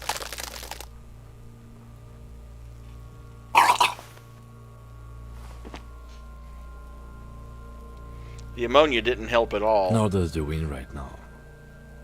You feel the lieutenant pat your back rhythmically. I've seen strong men turn themselves inside out for hours. You are facing tough odds here. Alcohol withdrawal makes it considerably harder. What is happening to you? Are you going to cry now, son? You heard the coach. This is weakness. It cannot go on much longer, or you will lose. Why can't I keep it in if I've been a cop my whole life? I've seen captains puke their guts out. It never gets easier. You never get used to the smell. Every Monday is cadaver day. Throw up, investigate. Throw up, initial autopsy. Throw up, bag it. You pat your back again. Then drive to the station. Maybe throw up on the way there if you didn't bag the thing tight enough. You seem to be fine. I think I've lost my sense of smell. There's a pause. Not being hungover helps too. Give me a moment, I got this. An appropriate attitude. He withdraws his hand and looks You you in need to the get eye. your shit together. But my shit already is No, together. It's not, officer. We should go talk to the locals. Find something else to do while the wind changes. It's pretty bad right now. You've gained a thought. When this dialogue is over, go to your thought cabinet and internalize it for special bonuses and effects. Give it half an hour. Get yourself together.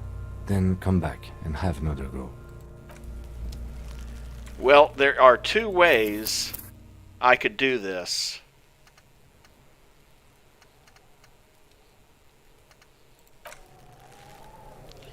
One way I could do it is I could come in here to the character sheet and spend a point on endurance.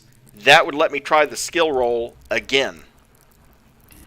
Option number 2, since I have a skill point, actually I don't need a skill point for this, but I would need 100 XP to remove it, is to go for the volumetric shit compressor.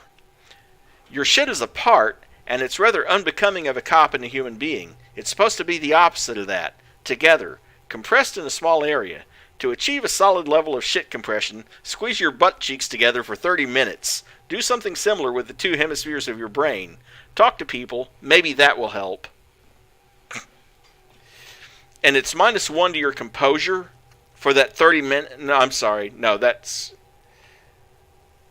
-1 from currently studying Hobocop. +1 from items, sorry. But this will allow you to get the body down without throwing up. But that's all it's good for.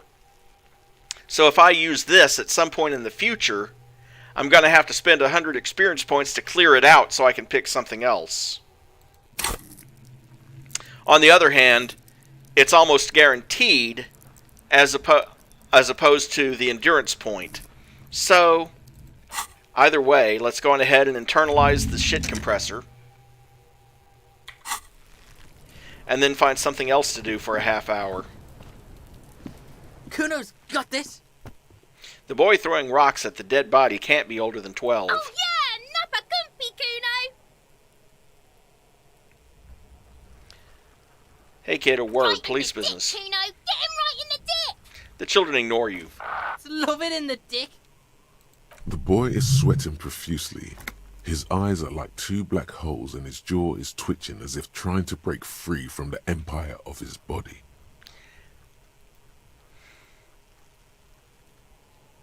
Stop throwing rocks at my crime scene. Kuno, yeah, right in the mouthhole. Shits himself. The rake, Kuno. You should throw the rake at him, Kuno. The fuck? Does Kuno know what a rake is? Kuno's not a gardener. Goddamn right he's not a gardener. He's an athlete. Every rock connects, making the battered corpse look just a little bit worse for wear. You got a good hand, What? kid. You wanna fuck Kuno now? No. That's it. That's all you've got. No. Got your ass handed to you by the Kuno. Who's the man now, huh? Kuno's the man. You wouldn't believe the pussy Kuno tears up. What was that, Kuno? Nothing, see, nothing. Just slicing some bacon. All right, entertain the Kuno. Show me what you got. What you got there? What you got, huh? Show me what you got. The kid moves his hands like a basketball player dribbling fast. Kuno, I found your shack. You found Kuno's secret door to Kuno's secret shack. It was closed for 5,000 years. How the fuck did you get in? I pushed the panels aside, Kuno. And then what? You fucking there. You fucking Kuno's kingdom. He's trying to fuck at you again, Kuno. Could I get into the harbor from the roof? Of course you fucking can. How do you think Kuno made all the docky boys his gimps? Just gotta fly, pig. Is that it? Easy. Not for you, pig. Kuno can't wait to see you get all scared and shit your pants. Kuno can't wait to see you shit your fat pants. That's all there is to it then. Don't be a pansy. Just jump. What was with the pig head? Oh, that? Kuno decapitates pigs. That's just a Kuno demo tape. Cool pig head. I liked it. I got one too. This one. It's shit. What? What is this shit? Fucking on yourself. This is weird level shit. Kuno doesn't go there. Fuck your shit back to normal. What is this? What's with a tube of magnesolum, Kuno? It's a vitamin, pig. Don't you know anything? He looks at you like you just pointed at the sun and asked what it was. It's magnesium, Yeah, right? It's the mag. You fucking need that shit to stay on top of your game.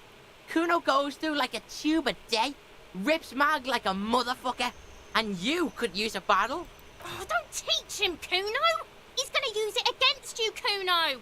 I know all about magnesium. I rock it all You're the time. not getting this, pig. It completely takes away the hangover.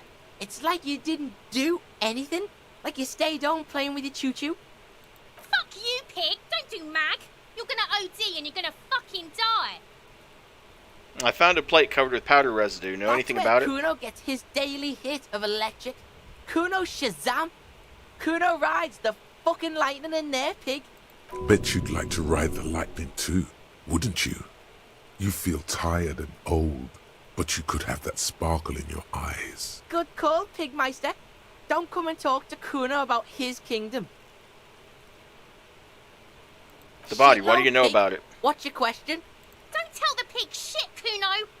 This is where you quickly ask him questions. Real cop questions. Like a cop. Do you know who he was? Kuno's fuck gimp. Kuno uses the fuck gimp for target practice. He could have just said he doesn't know. You could have just said you don't know. Kuno knows shit. Kuno's not a snitch. That's all. Trying to make Kuno sing into the popo phone. Do you know how it got up there? Probably climbed. Kuno was busy down the road when that shit went down. So you didn't see it You happening? ain't Kuno. Kuno wasn't even in Martinez. Kuno wasn't in Revachol. Kuno wasn't regional. Okay, where'd you go I then? don't know. Some fucking He looks around trying to come up with something. Mesk or I don't know. Some other place. Night City. Kuno was in fucking Night City. Okay, about the dead body. Kuno didn't smoke him if that's what you mean. Have you seen anyone suspicious around? Just a couple of pigs sniffing around in the dirt. That seems pretty fucking suspicious to Kuno. Yeah, you tell the faggoty, Kuno. More on this later. You're testing Kuno's patience here. Get lost, You kids often play in this yard? Right, pig. This is where Kuno plays with his little wooden choo-choo. What do you want with it? Don't be wondering about Kuno's shit, pig. Someone might have stashed something in there. Maybe there's even a lead. Yes, absolutely, absolutely. Why the fuck are you telling this shit to Kuno? That ladder No, yours? it's not fucking Kuno's. It's ancient. Look at it. He thinks you're fucking fool, Kuno. He says you climb the ladder up to your magic tree house. Get the fuck out of here, pig. Kuno doesn't have a magic tree house. Dunno. Kiptas gardener used to work there. Hold on, the gardener used to work there? Yeah, that's what Kuno said. She couldn't handle the heat, so she took off. Kuno can take it. Shit's nothing to Kuno. Wait, what did you mean by Kip? Look it up in the library. Kuno's not a fucking dictionary. Fucking small brain. Kuno means the gardener, alright? You mean the young woman by whirling in rags? Look, Kuno doesn't explain shit. Kuno just says shit. I might have questions later. Yeah, whatever. Kuno doesn't give a shit.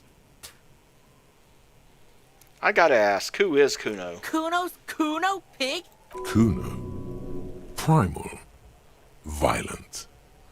So you refer to yourself in the third person? The fuck are you calling a third person? Kuno's the fucking first person? You're not the first person to think that, Dairuger. And that chick over there, Kuno S. Watch out, Kuno! He's trying to fiddle you! He's gonna put his hands on you! The thing behind the fence starts squealing, shrill and violent like a fire alarm. Help! Pig's got Kuno! Help! Rape! The sound gets louder as the child shouts at the windows overlooking the yard. Help! He's got the Kuno, help! Everyone can hear. You need to get the hell out of here before. I'm not doing anything. Everybody, please! He's digging his dick out! Escalate, Kuno! His dick is out! You're afraid! Pigs in here, Kuno! Somebody, please! Look at his shit-eating grin. He knows there's nothing you can do to him. He's bullying you, and you are helpless. Kill him. Kill him now. He won't see death coming.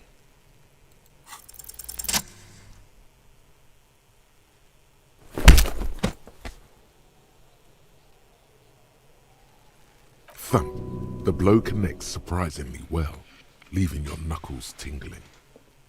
Kuno feels it. This was no light tap.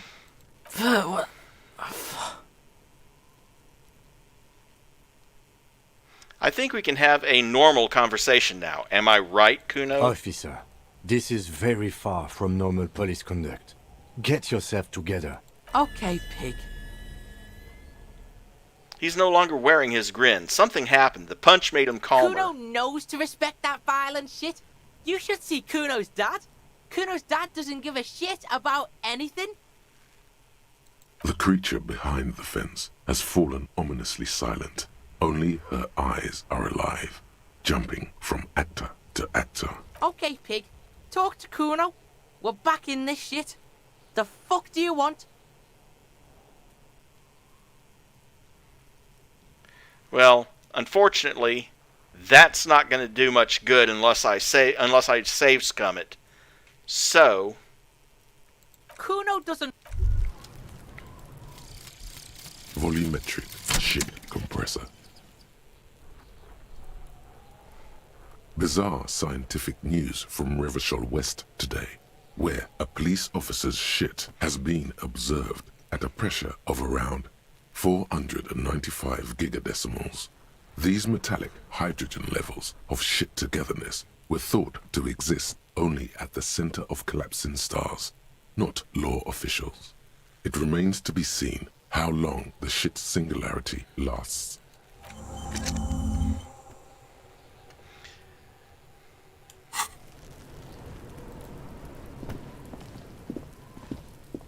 There he still is, looking right through you with his white eyes. The body below is entirely dedicated to that corpse smell. Emitting it is all it does now. and you notice, +6, because your shit is compressed. As you breathe in, the odor comes over you. It's a smell of the mind telling you to run, and your stomach to wring itself empty. With your hands at your sides and your eyes squinting, you stand in it. Do they always do that? They do after 7 days, yes. We are deep in decomposition here.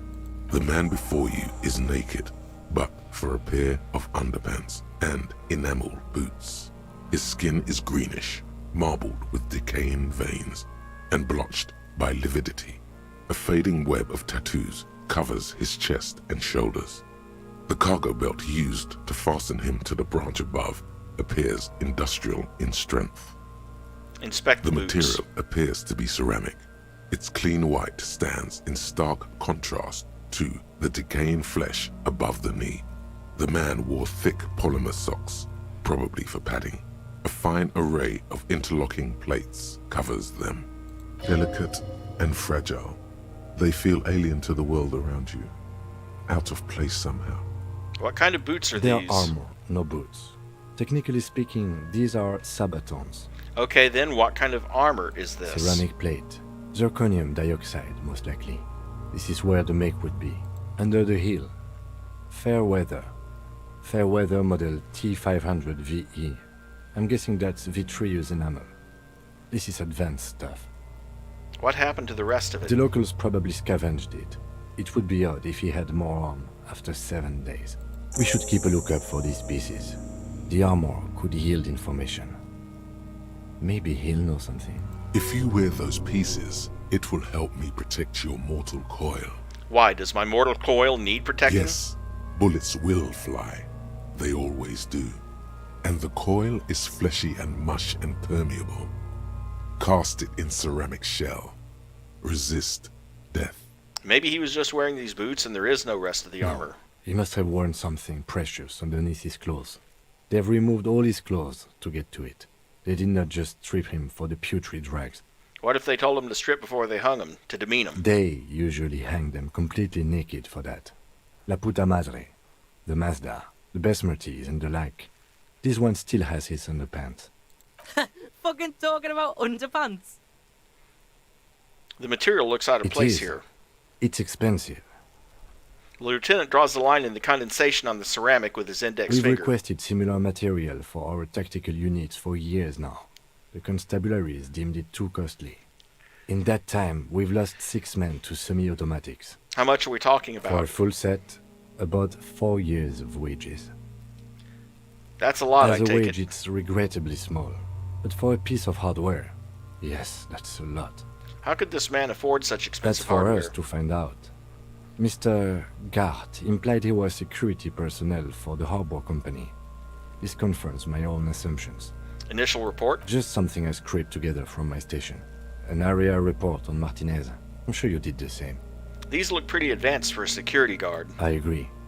This equipment is way beyond what a guard can afford. A small bell-like sound fills the air, like tapping on the side of a porcelain cup.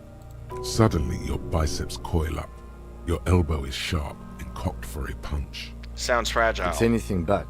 This material is a kinetic redistributor. It spreads kinetic energy horizontally, from plate to plate, dissipating it entirely. See?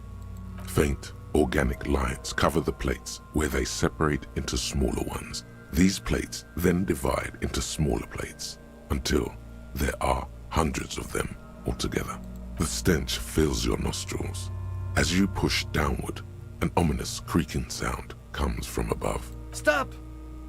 Pig's gonna pull his head off. Brutal! You're going to pull his head off. Do it, homo! Yes, that's what I said. What are you trying to achieve anyway? Why are you hanging on to that boot?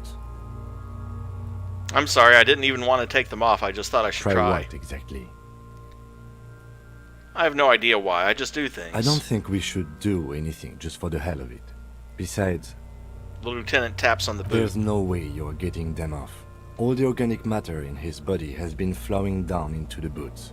They are fused to his feet now. Why do you think the locals haven't scavenged them yet? There might still be a way to peel them off, but first the body needs to be down. And second, it would probably be better if the lieutenant wasn't around. Sounds like a plan. The anticipation makes you crack your fingers. Feels nice. Nice and cracky. What's going to happen to the boots then? Processing will take care of them. With the situation in the morgue, it will yield nothing. But we must pick our fights. Should we continue? Back off and look The at the cadaver corpse. slowly twists on the cargo belt, his torso covered in tattoos, and extremities blotched pink and blue. Inspect the An intricate tattoos. web of blue lines stretches across the torso, from the right shoulder to the solar plexus. Each time they intersect, a small white star is formed in their crossing. Hundreds of fading asterisks riddle his skin. Their concentration is highest around his heart. Is this the national pattern? Of no nation that I know of. If anything, it reminds me of religious illumination, last or penultimate century. Men who live harsh lives often turn to innocentic worship. But which one? I see no trace of a humanoid figure. The pattern does not stir patriotic or religious sentiment in you. What it does is speak to the wounded, limping animal, the male in particular, unable to communicate in anything more than grunts. It's impossible to tell if its advice is right or wrong. I'm missing something here. So am I. A ringing fills the air as the lieutenant pulls down the zipper of his orange jacket. He wears a wide leather belt around his waist and a gun holster under his arm. He takes a thin piece of milled aluminium from his coat pocket and pulls it open. Sounds like a sword being unsheathed. A small lens appears. Some sort of camera. What's that? A Trigger Sunshine. Mini. Shit, Kuno! What the fuck is that? An instant color camera. He produces two metal-capped ampoules and clicks them into place on the side of the apparatus. A thin slot shines I have there. only 2 ampoules, so nobody move. I don't want to waste one. He points the camera at the corpse, peering into it. The lens needs adjusting. Then... A sound, a shrill flash, followed by the breaking of a small ampoule of glass. You see streams of color pour onto the thick, glossy piece of paper, rolling out. In case we need it. The lieutenant says and shakes the paper, letting it dry in the cold wind. On it, a color-perfect copy of the dead man's tattooed chest. Yes, it is pretty cool, isn't it? There is only one ampoule left. Use it wisely. What do we need this photo for? It contains insight to the victim's person. By his build, I'd say this was a man of physical violence. The story he wanted his body to tell was important to him. It is his letter to us. Someone should decipher it. We'll need to show it around. Can I have it? I should look at it later without the corpse smell. Sure. Just don't lose it. He hands you the piece of rolled-up photo paper. It's no larger than a pack of cigarettes. The glassy-eyed corpse looks by, his mouth mute and his skin as colorful as the chemical rainbow on the photo paper, teeming with opportunistic organisms. You've acquired an interactable item. Investigate this item further by going to the Interact tab in your inventory. Inspect the The belt. hangman's knot is pulled tight by the weight of the corpse below. Yellow, hard-edged polyester cuts into his neck. Above, a sliding buckle ties the belt to the branch. Oh my, there's something on the belt. A familiar word that speaks to the thirst within you. What was that? A word? Vermilion, in yellow letters, along the length of the twisting cargo belt. Only a deep longing for vermilion golden spirits lets you decipher the fading logo of the local brewery. This is a bad time for a drink. Extremely. What kind of rope is Industrial strength. The kind used for tying cargo to lorries. Like in a harbor? Yes, it looks like they use whatever was on hand, paying no attention to not incriminating themselves. We're assuming dock workers from the harbor did The it? brief suggested as much, politically motivated by the ongoing strike. Did you not get a briefing? My past has undergone total annihilation. Nothing remains. My mother, the love of my life, certainly not a briefing. Okay, you should ask me for one the first moment we get. They sure wanted him to stay there. The polyester seems strong. It's not merely polyester. It's steel reinforced. See these lines? This is where the wires run. I see rabbits for more than 20 strands. This makes getting him down much more problematic than I had assumed. How did they even get him A up noose there? is one of those things that's easier to use one way around. He points to the buckle tying the belt to the branch above. I think they lassoed the branch, then pulled on the belt. Buckle closes. It's what I would do. Seems easier than climbing up there.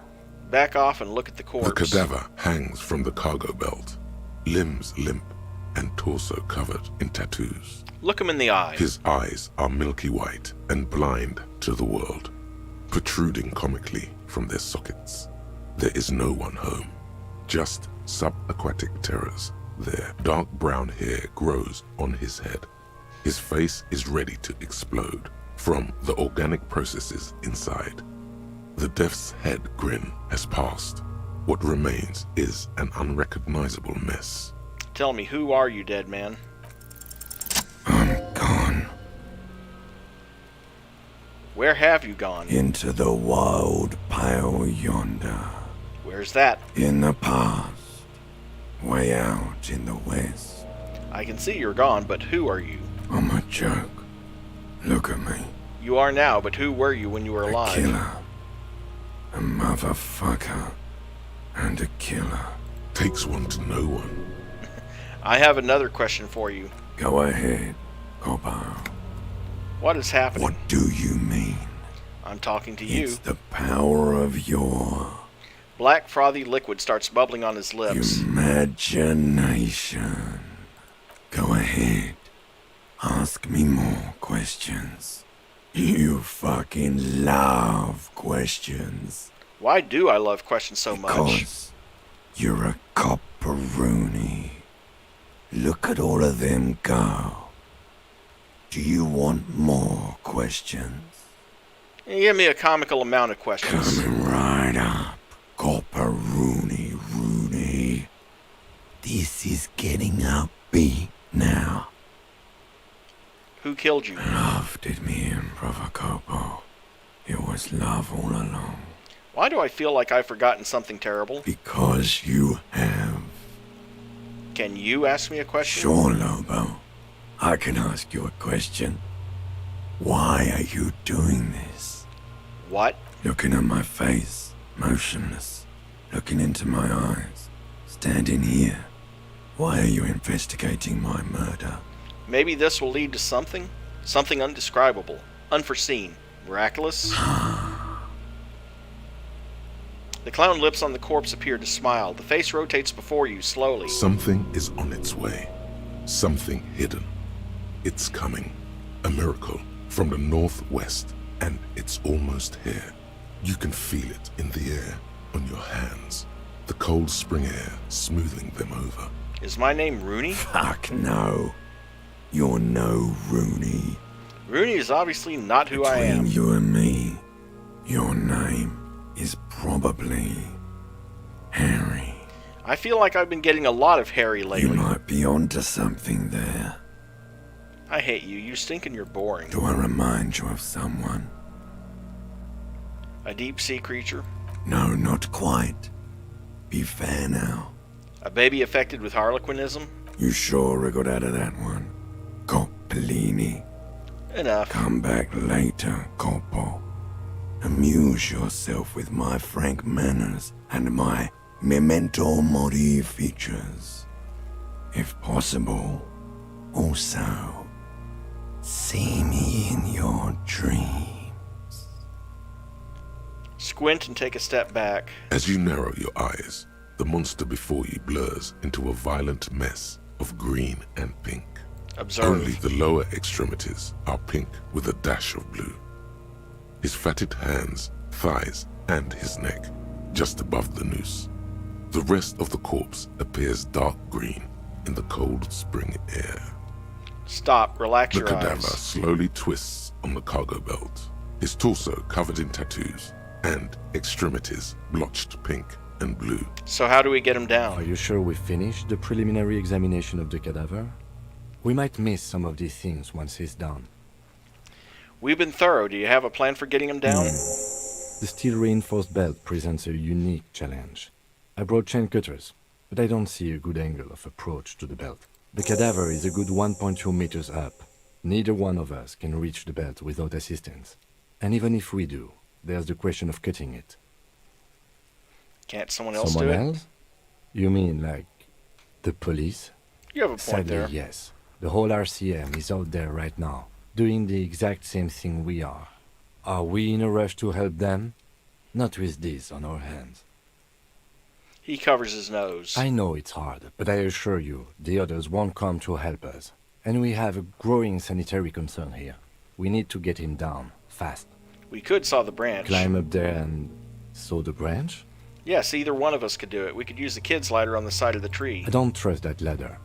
The assailants didn't use it. It's rotten and less sturdy than it looks. And I don't see another good way up there. Honestly, I prefer a non-acrobatic solution to this. Yeah, it seems there dangerous. There has to be a less risky way, with less falling down of trees. Maybe we could shoot him down? Yeah! Bang bang time, pig! Shoot his head off! How? Just shoot the belt. The bullet will break it. It absolutely will not, officer. That's not how physics work. It will maybe cut one thread loose. Yeah, Now we're talking. Entertain a Kuno with some shit. They'll miss. The pigs will miss Kuno. Wait, let me The try. lieutenant's brow is furrowed. He appears too deep in concentration to even notice what you said.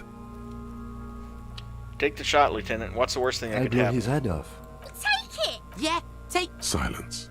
With his elbow sharp, the lieutenant unzips his jacket and produces a lightweight firearm. He drops a paper cartridge in the barrel, separates the scouring stick, and gives the cartridge 5 tucks, securing it in place. He then steps back and assumes the fellow's desk position, taking aim. The corner of his eye twitches. His finger is on the trigger. Easy does it, partner. He's gonna fucking miss. The kid's voice is drowned in a shrill blast that echoes off the walls of the surrounding tenements. A cloud of smoke slowly parts in the air as the lieutenant steps back and says to himself, God damn it. A lot of things were wrong with that shot. The fellow's test was the wrong choice. His shoulders were raised, but above all, he cannot trust his eyesight. Fucking idiot! Mukabat asshole! Kuno could have hit it easy, but then Kuno's not fucking handicapped, is he? It's okay, man. Kuno's sorry too. Kuno feels sorry for the Beano Clad. The lieutenant doesn't say a word, just looks at the gun in his hand. Get your shit Remain together. collegial, officer. It was an honest mistake, and I will not repeat it. No, we are lucky as it is. We didn't break anything. Any more mistakes could put us in an... I have to say, it's... You know, you don't feel like too bad of a shot yourself. Can I have the gun? I should try. It's bad as it is. Us shooting firearms like punks. He pauses, then shrugs and proceeds to load the pistol. Go ahead. I'm not stopping you. Just don't lose it. The piece shines in his outstretched hand. They only have one gun. This is the sorriest pair of pigs Kuno's ever seen. Yeah, take it, you fucking banani boika. Take it and shoot yourself in the mouth. Feel the weight The first. cold piece of bakelite and gunmetal is surprisingly light. Your fingers fit right through the guard, instinctively resting on the trigger. You've held this, an A9 Armistice, before. At some point, it probably used to be your choice of firearm. It still feels comfortable, like you never laid it down. The fuck are you waiting for, Kuno? Tell him to shoot himself in the mouth. I'd rather shoot you in the mouth. Kuno is silent. Aggression gathers in the air. The trigger feels delicate and ready to break under your finger. Point the gun at the belt. The buckle comes into focus in your sights. You stand with your feet planted firmly in the ground and your left hand supporting your gun arm. Why don't you just shoot yourself in your mouth? At least you won't miss. Close your left eye Your first. field of view narrows. The branch slowly moves, becoming entirely two-dimensional. The metal buckle glimmers, catching the noon light as the corpse slowly rotates. Look, he's crying. You gonna cry now, fucking faggoty?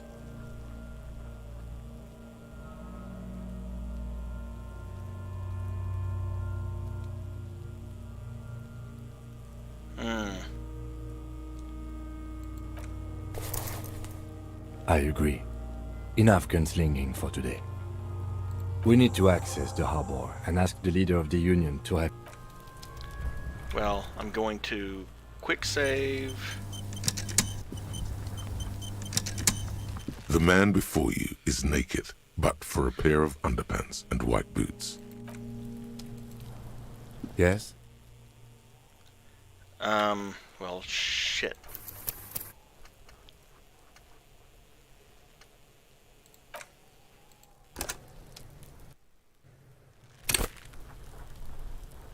The man before you is naked, but... Well, double shit.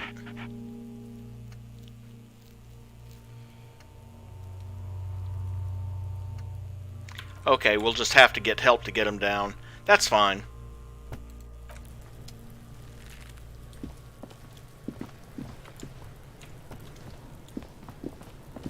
I thought about shooting it down, but I'm like, you know, I don't have a super high chance of success.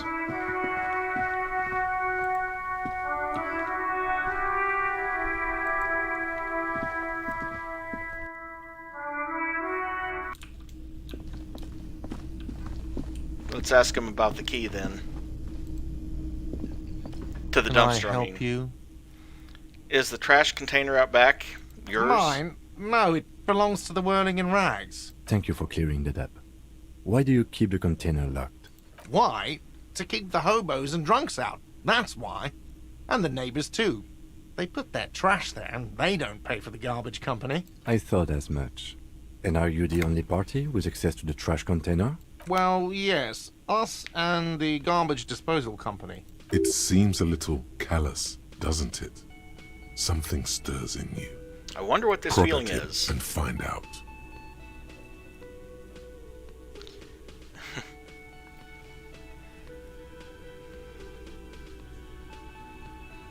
What if I told you I am a hobo, or soon to be one, rummaging through that trash? Would it keep me out too? But I need those leftovers Sir, to survive. I'm sorry the RCM is having financial trouble, but it's not this establishment's problem. Doesn't it seem callous to you, guarding even your leftovers from the poor? Callous? What are you, Kras Mazov? Almost all establishments in Revachol keep their trash locked. The Whirling in Rags is not special in that regard. We need what those do you keys. need them for? It concerns the case. Please cooperate. Just bring them back once you're done, please. By the way, I'm going to sing karaoke here. Absolutely out of the question. Absolutely in the question. First we find a sad banger. Then we sing this place to shit.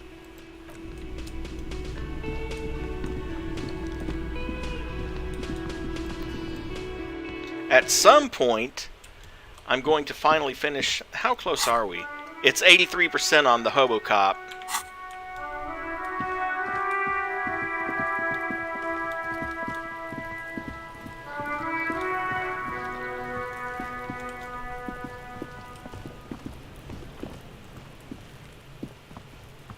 This trash container is locked.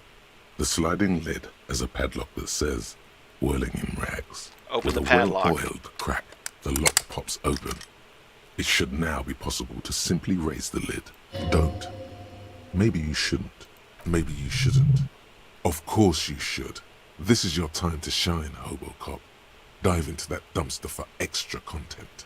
Open The the lid. smell of rotten food rises to greet you. You see soggy cartons, dirty rags, and organic waste. We're just in time. This hasn't been emptied for over a week. Look under the boxes You of see carton. milk, an egg rest with one broken egg in it, some pasta wrapper. Picking up the soggy packages somehow feels familiar. You've done this before. The movements are recorded in your elbows, the methodology in your fingers. You're used to this. Used to what? Dumpster No, diving? searching for evidence in the trash. Good practice for dumpster diving. Dive further. The box falls into pieces in your hands. Batiste Soleil cereal. There are plastic pasta packages below, and turbo noodles. Nothing of note, however. Pick at the Among the rags. threadbare kitchen towels, something catches your eye. A pair of denim trousers. Grab 'em. As the legs of the slime-covered jeans begin to unspool from the garbage, a rank corpse smell fills the air. The victim's clothes? Cadaverine odor is faint. If these belong to the deceased, they were removed when he was still in the early stages of decay. Drop them in here, officer. The lieutenant produces a black plastic bag marked evidence from his pocket. Guitar marked blue jeans. Pockets empty or emptied. He wore them with a belt, too. A white belt. The loops appear stretched, but He looks into the container. the belt is missing. That's it. Do you see anything else in there? I have another bag here. Something slimy catches your eye. Reach for it. A drab, long-sleeved shirt, olive-colored, appears from the food waste, dripping with pus. Bag the shirt. This is a military-type overgarment. No label or serial number. This is the kind of rib-knit shirt that's worn over light armor to conceal it in an urban scenario. Anything more? The rest of the rags are just kitchen variety waste. Just garbage. That's all, I think. All right. We should go to Gart again and ask if he knows who put the clothes in the trash. It could be as simple as someone from the hostel cleaning the yard. Or that one. I'd advise against confronting that force. You think someone from the whirling might have been involved, maybe? Not really. All we know is the victim's clothes are in the trash, the lid was locked, and his establishment had the key. It's just a small loose thread. The lieutenant nods, then looks back into the trash container. Search the It's food just waste. organic waste, cold and slimy on your hands. Apple and potato peels, mostly.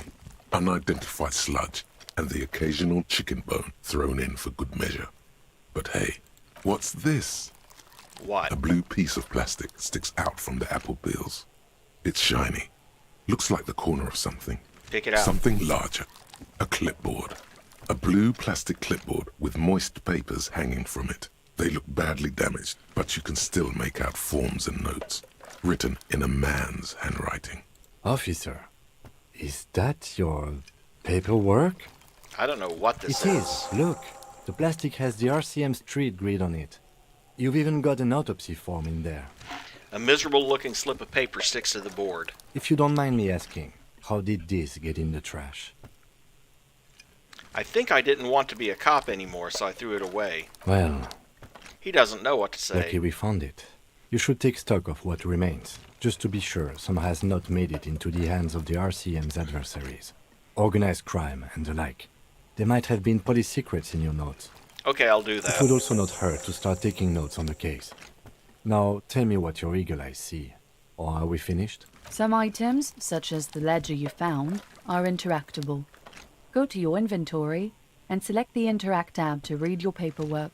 Dig in Hobocop style for extra Wow. content. An Armistice caliber 50 knock cannon, half wrapped in paper tissues. So shiny. What's a knock It's cannon? a giant rifle, and it's very expensive. Not as expensive as that fat string of pearls snaking around the rotten banana peels, however.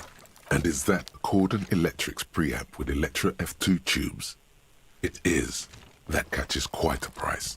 We're talking 12,000, easy. Unless you're into hi-fi yourself. I'll sell it. No, you won't. Because none of those things are real. They're not actually in there. All you see is food waste and crisp wrappings. A cruel jest. There must be something. All you see is a broken mug with a racist depiction of the yellow man frolicking in saffron. Take the mug. Close The the lid. container sounds a muffled gong. That's one thing off the list. I think we got it all.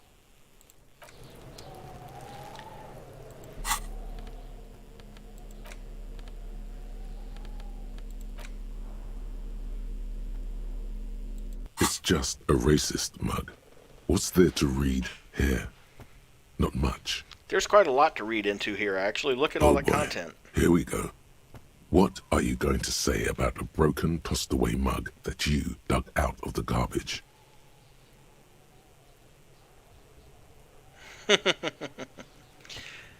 Well, option one. This mug is an example of prejudice. I'm going to use it as an example of what not to do. Option two. I'm going to push this into the face of every merchant I find and tell them this is your inane ideology. Number three. The mug will be useful. By denouncing it, I can earn political capital to mask my badass hustling, i.e. fraud and embezzlement. The mug didn't belong in the trash. It was just a funny mug. Can't anyone laugh anymore? If you want to earn some change by guilting people, go for it. But if you want to earn real dough, finish the case and start getting paid again.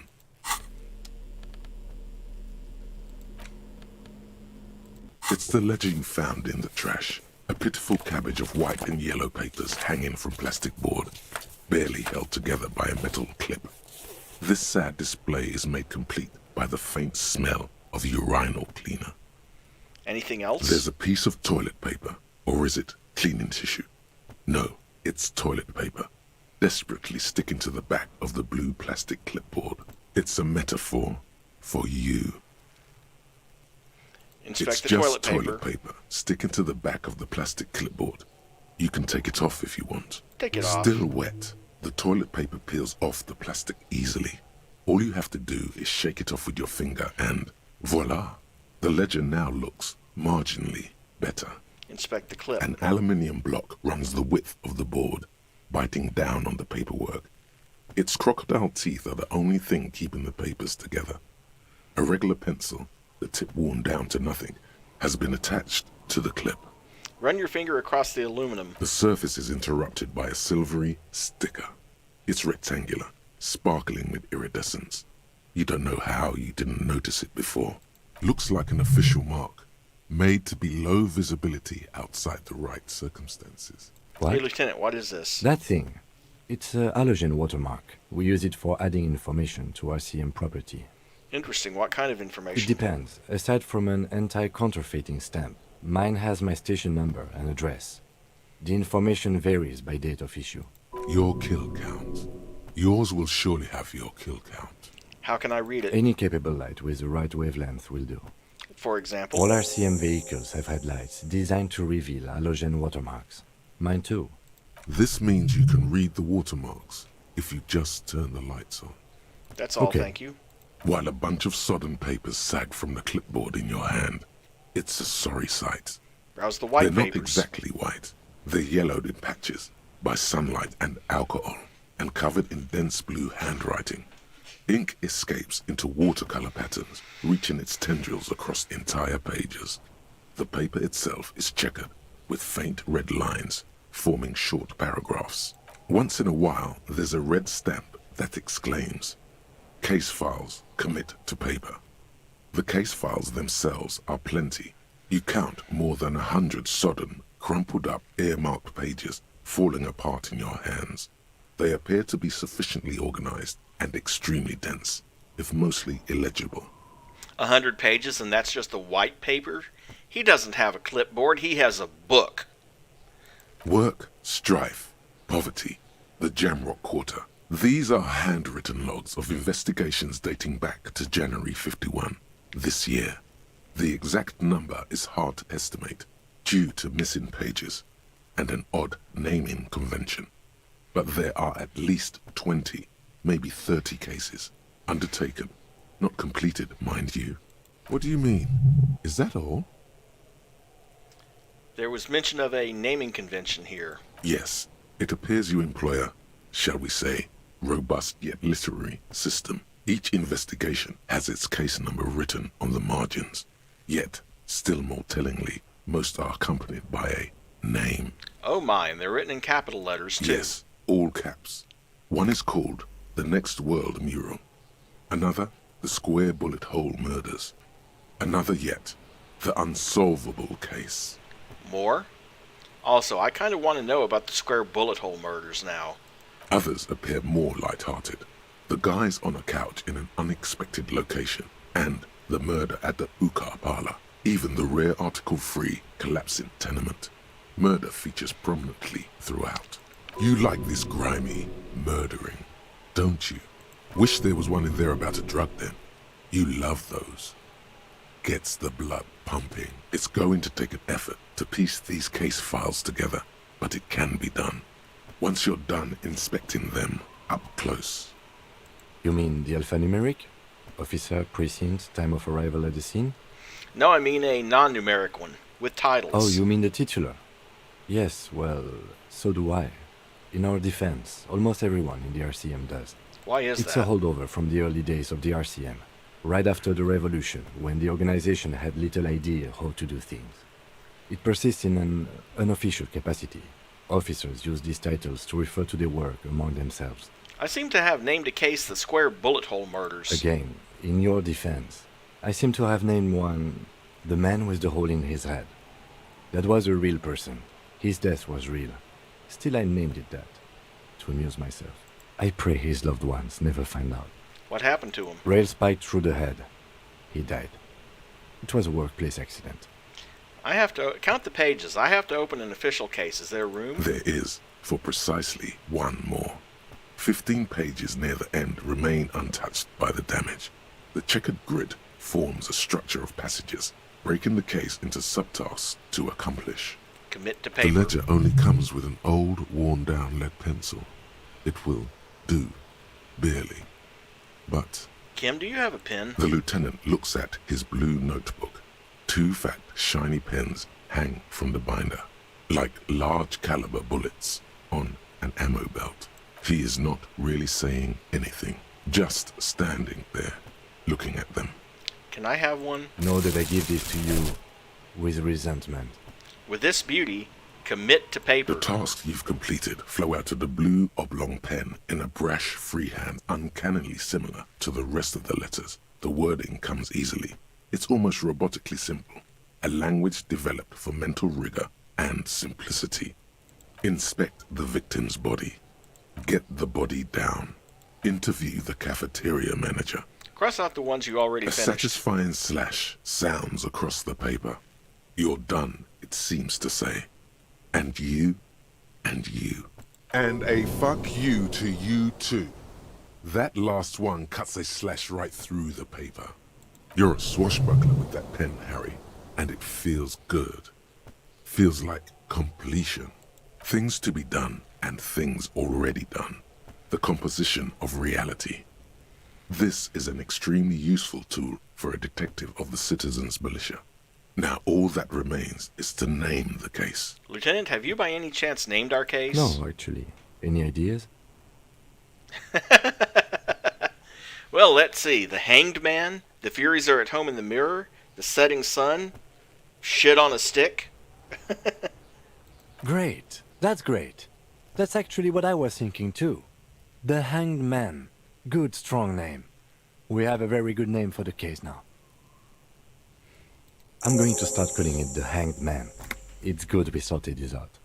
Close the You case don't files. exactly close them, so much as distance yourself from the smelly papers. They're a little further from your nose now. Browse the yellow papers. In the back, you see thin, translucent copy of paper. Some neon yellow, some bright red, all covered in boxes, like marching armies. These look like official forms, waiting to be filled out. What types of forms are there? 3. The topmost are misconduct fines. The middle ones are station calls. And the bottommost are field autopsy forms. Each is easy enough to make sense of. Misconduct A monetary penalization ranging from 20 to 250 real. Severe cases allow for 1,000 real, but that requires special paperwork. The details of issuing these fines are spread out over the rest of the fields. Station call. These are quite sinister in tone. They give a date and time for the person to appear at the specified precinct police station. Below the call are the criminal charges you risk by not appearing. All in a print so small it could be considered downright cute. Field A autopsy. dozen pages of thin copy paper, bright red in color. You see the parameters of a deceased human form waiting to be filled in. Age, sex, condition of internal organs, color of the irises, predation marks, condition of sexual organs. Enough of these. Yes, all that remains now is to fill those forms and hand them to people. Fines for wrongdoers, interview requests for bad guys, and field autopsies to dead guys. The rest of the stinking cellulose is much worse for wear. Being sandwiched between the board and the rest of the paperwork must have spared the fragile copier paper. Look at the clipboard. It's made of dark blue plastic, hard enough to beat someone to submission with. The edges are rounded, however. The U4 size board feels thick and heavy in your hand. Light shimmers on its wet surface. On the back you see the embossed letters, RCM. Shake the letter. Something rattles inside, ever so lightly. Is there a hidden compartment? And something small inside? Light, made of paper or cardboard? Or dried flowers, perhaps? Peek The inside. plastic shimmers like lapis lazuli, but it is not see-through. You cannot see to its center. There's pain in there, if you want some. That much you know.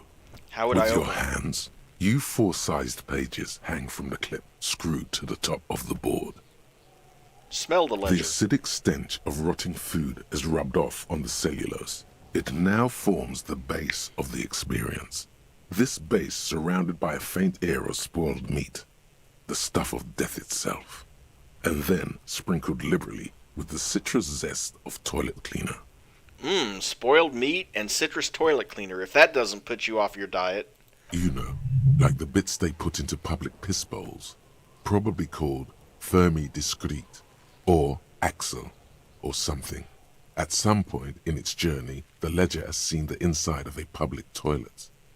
Which toilet would that be? Remember when I said the smell of the upstairs bathroom was so rank they should have sent a poet to describe it?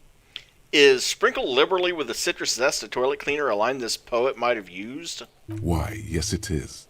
Among many other things. This cleaning tablet is used by the whirling in rags.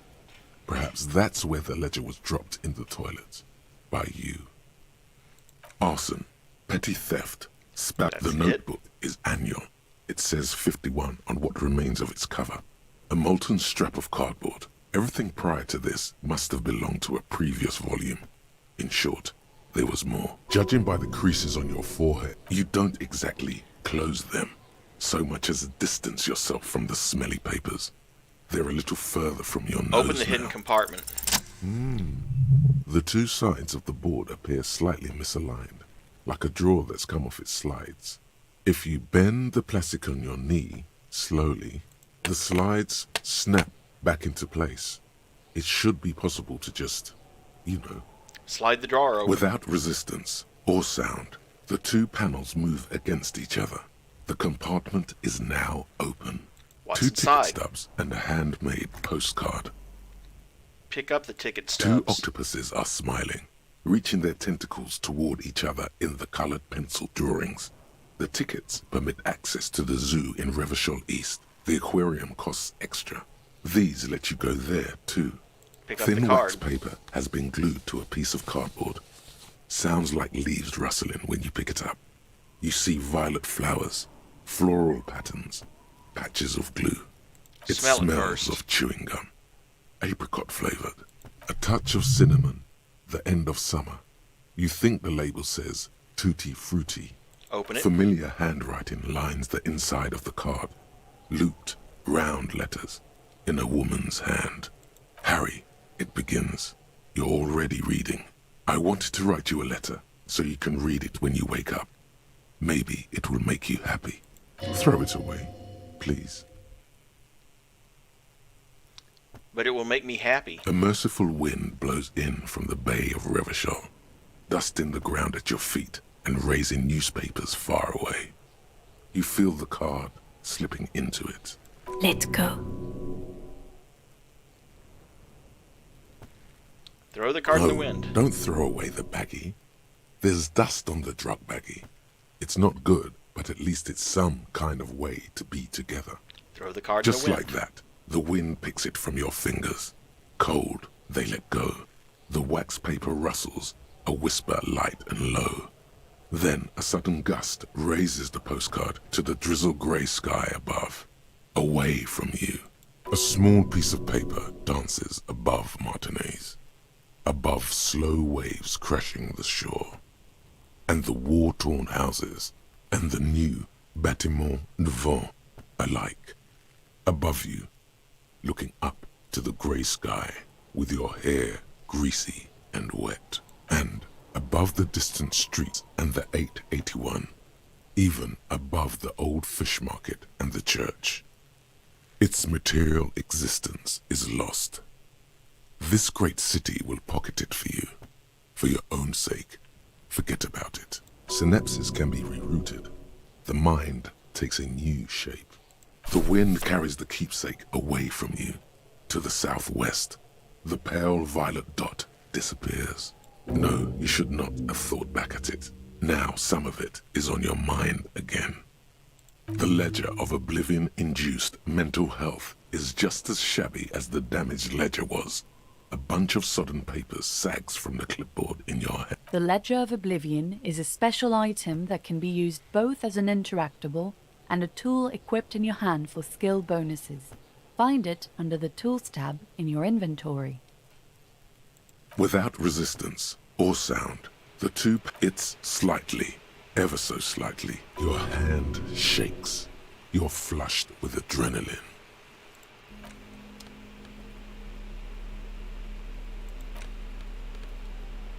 An intricate web of blue lines. The pattern still kind of has, and for you to discover, gone.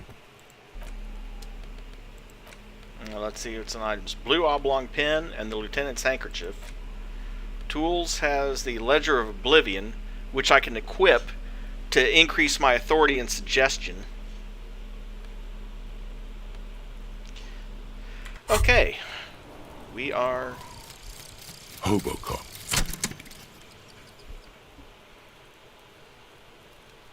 Technically, you wouldn't be a cop anymore, but a hobo.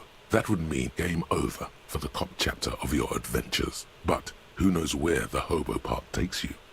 To the bar? The old L'Assommoir? To the pier or the sewers? To Le Royaume, where for 300 years they interred the dead.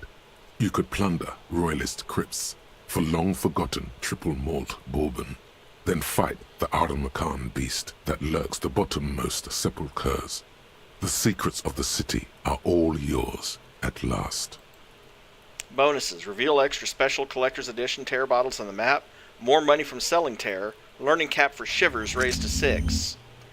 And, if we look in the skill page, Shivers is right here. You notice instead of 5 diamonds, it has 6 now. Hear that? Magnesium. That's what you're lacking. The lack of magnesium has you slouched. The magnesium levels in your blood are dangerously low. It's about the low magnesium levels and not the high alcohol levels. So there's a lack of magnesium in Yes, and it's critical. Look at yourself. You're practically devolving into a fish due to the lack of magnesium in your bloodstream. So I need to mag it sideways? Mag it sideways? What are you talking about? You need to mag it up. You've probably had 2 heart attacks and a minor stroke already. And the only prescription is insane amounts of magnesium. 1 stroke? Don't be so modest. He's having one right now. Hold on.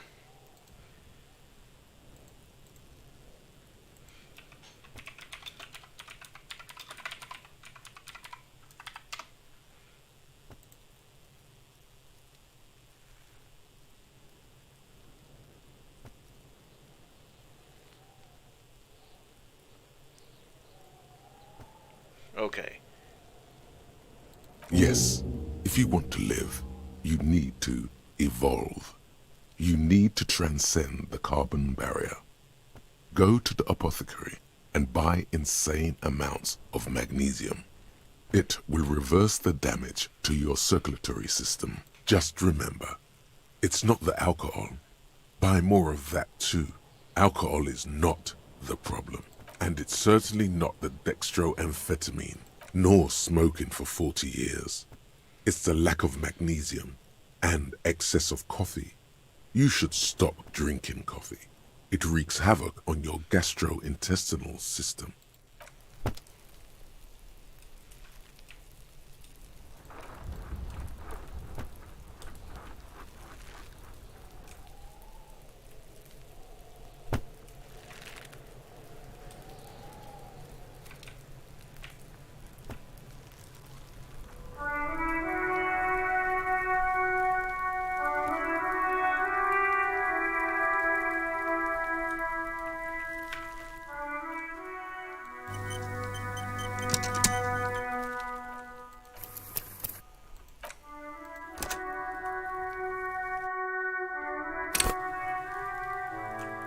I knew something didn't seem right.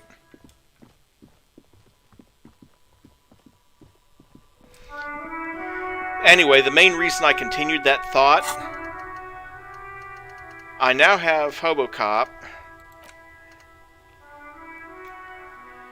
and throwing the slip away provides me with access to Caustic Echo. I don't have to internalize it, but I can.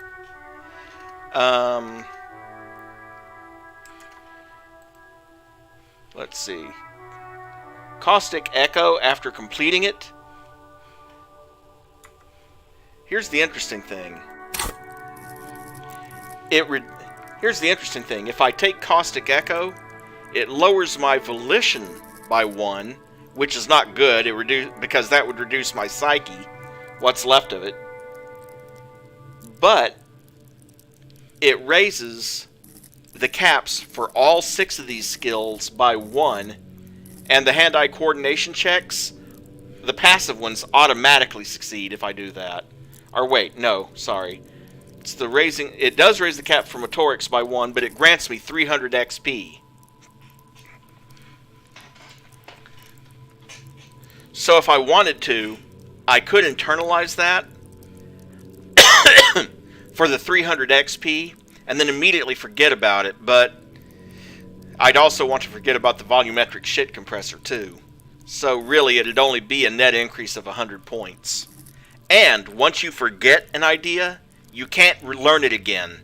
So you essentially can't game the system to get a particular bonus and then lose it again when you need it. Let's see, we also have magnesium-based life form.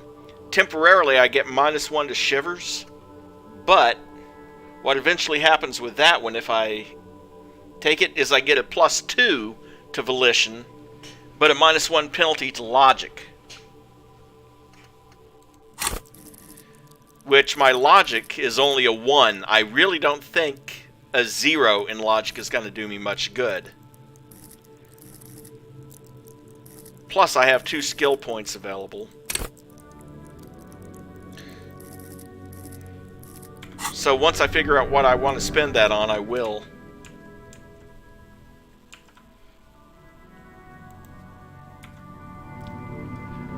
Yeah, I kind of suspected it's something like that. Because, see, I don't have ADHD, but I know people who do. And I know that one of the causes of ADHD is basically the brain craves stimulation. Well, what is amphetamine for? It's to provide that stimulus. So, yeah, and as they said once in Girl Power, because Sydney was already on the highest possible dose of medication, and they're like, well, maybe, and one of them was like, well, maybe they should consider increasing her dosage. They call that meth, Zeph. They don't write prescriptions for that.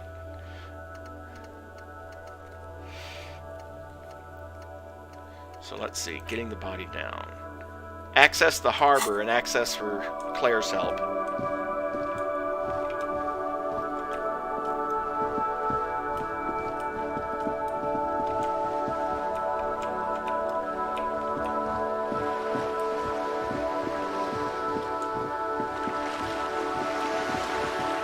Whoop. Gotta be careful about that when holding down the shift key.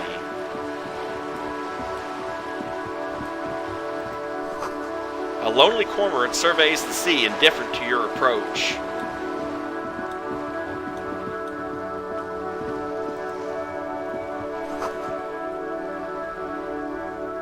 There's a girl up there. Did she spill the paint? Inside, the frame of a motorcycle in repair and the tools used to disassemble it.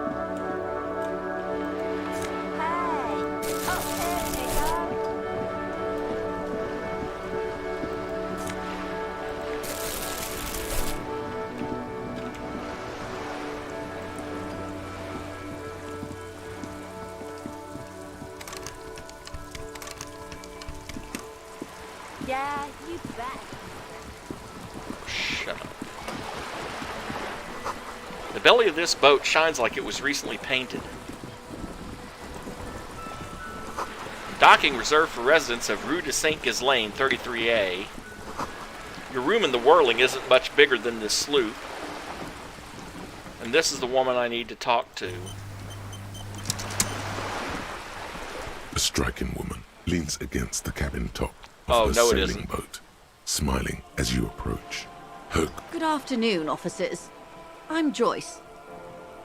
Joyce L. Messier. I represent the board of Wild Pines, the owners of the harbour. You gentlemen must be from the RCM. She steps closer and holds out her hand over the railing. I'm glad to see you here. Shake her hand. Like steel, there is strength there. If she wanted, she could sink her nails deep into your skin.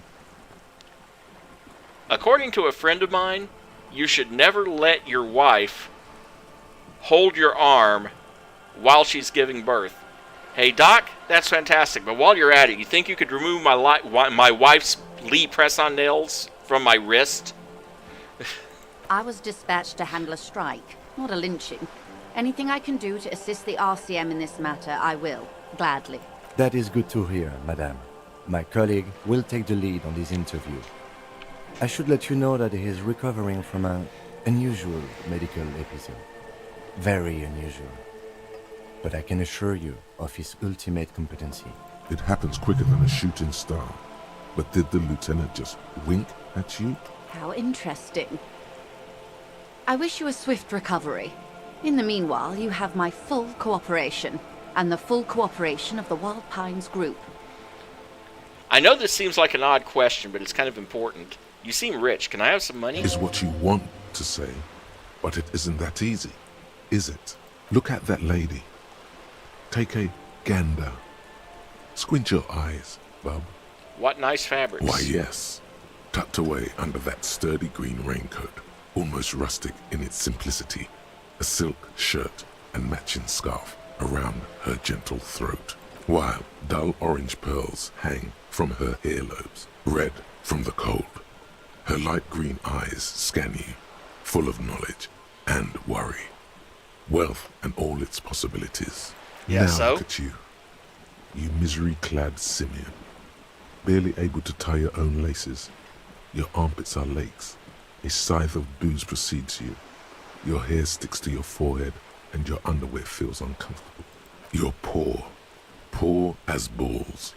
You can't ask this person for money. You're too...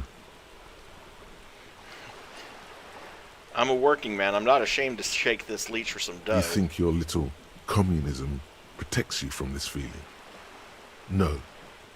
The more demeaning it is to grovel at her feet. As I was saying, if there's any way I may be of assistance, please don't hesitate to ask. Well, that opens up the possibility to ask her about it later. That's the man who was killed. I'm afraid this is a discussion for once we've cleared the lynching question.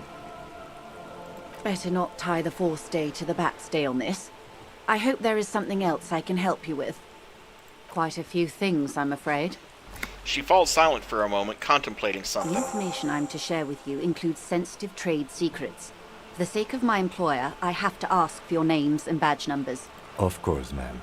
We should have introduced ourselves. I am Lieutenant Kitsuragi from Precinct 57. And this is my colleague from Precinct 41. I'm afraid he doesn't have his badge at the moment. I hope mine will suffice. How curious. Why is that, Detective? Remember when my partner told you I'd recently suffered from an unusual medical episode? My lost badge is related to it. I see. So, are you saying you lost your badge during the course of this episode? I could have eaten it for all I know. I don't remember anything. This world, this city, nothing. Oh dear. Some kind of encephalopathic amnesia. I don't even know how to respond. I do believe you, naive as that may sound. I simply can't imagine what you gain by faking such a condition. As I said, ma'am, his technique may be very unconventional, but he is an officer of the RCM. Of course, I sympathize, but I'm afraid I simply can't share anything more until I've seen that badge.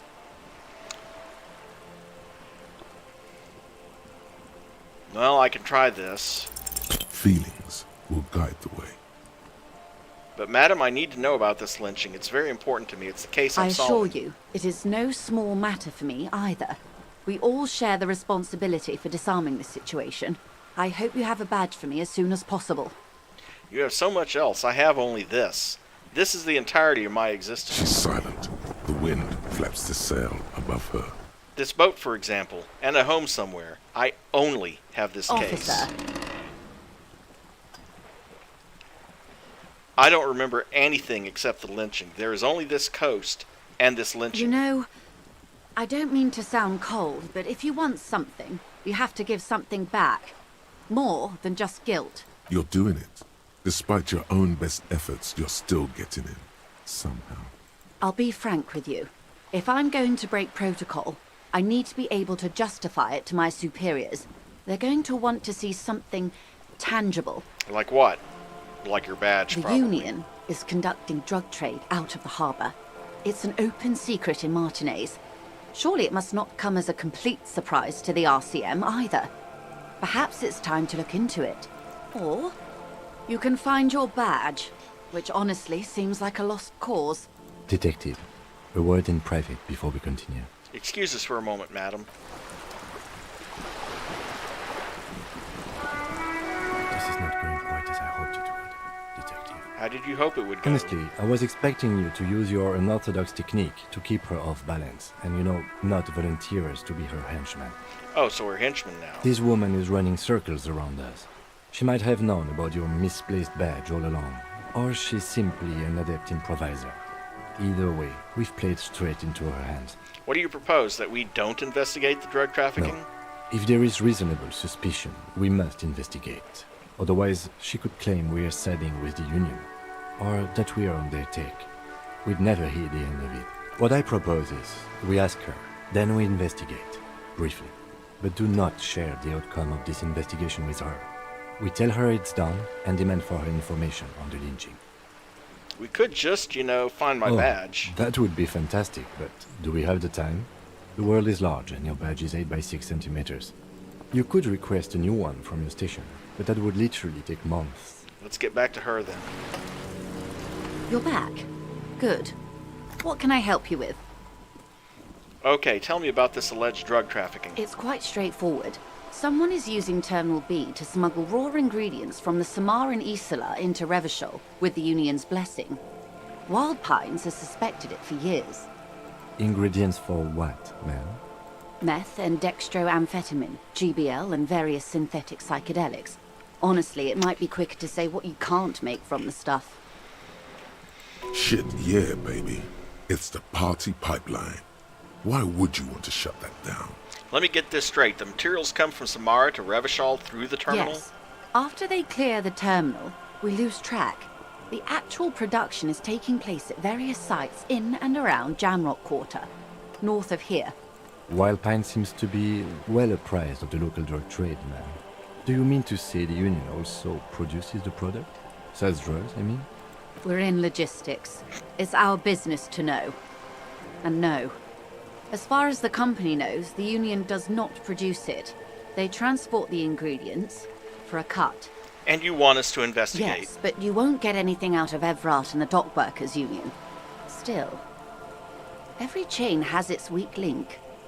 What do you mean? The lorries. Someone needs to move the ingredients from the harbour into the city. Once they reach Jamrock, they're distributed to a network of local manufacturers, well beyond our grasp. But in transit, they are vulnerable. Perhaps you've noticed that a number of lorries are tangled in a traffic jam at the roundabout just now. Interview the drivers who are still hanging about. One of them might be waiting for a crucial shipment. She gives you a knowing look. Her irises are light green, like the river Esperance in bright daylight, upstream where it's clearer. I'll be explicit. If you find this driver, I will share company secrets with you. It's no coincidence the lorries are stranded there like that, is it? No. We asked East Motor Track to raise the drawbridge. The road company is a partner of one of our subsidiaries. However... She pauses, looking to the sea. This is a limited time opportunity. Once the complaint has been processed by the Trade Committee, they'll have no choice but to lower the drawbridge, and the operation will continue. She looks north. Thousands of litres of raw ingredients will pour onto the streets of Revachol. Not the east across the river, but the west. The vulnerable, the weary. The cold breath rushes in from the bay, making its way down the alleyways and potholed streets. From Martinez to Jamrock, in the traffic you hear the clinking of glass vials, concealed beneath tarpaulin. Or is it just your teeth chattering in the cold? Shake it the off. The literage the local producers must get from this terminal alone must be oceanic. Well, at least this solves one mystery. What is that, Lieutenant? Why I had to call East Motor Track and beg them to open the drawbridge for me. I'd wondered since I first drove in, on my motor carriage. I am sorry for the inconvenience, Lieutenant Kisaragi, but we need them trapped here. This is a unique opportunity. I'm sure you understand. What proof do you have that the Union is How involved? do you think they're financing this strike? There are thousands of unpaid dock workers going strong for the 4th month straight.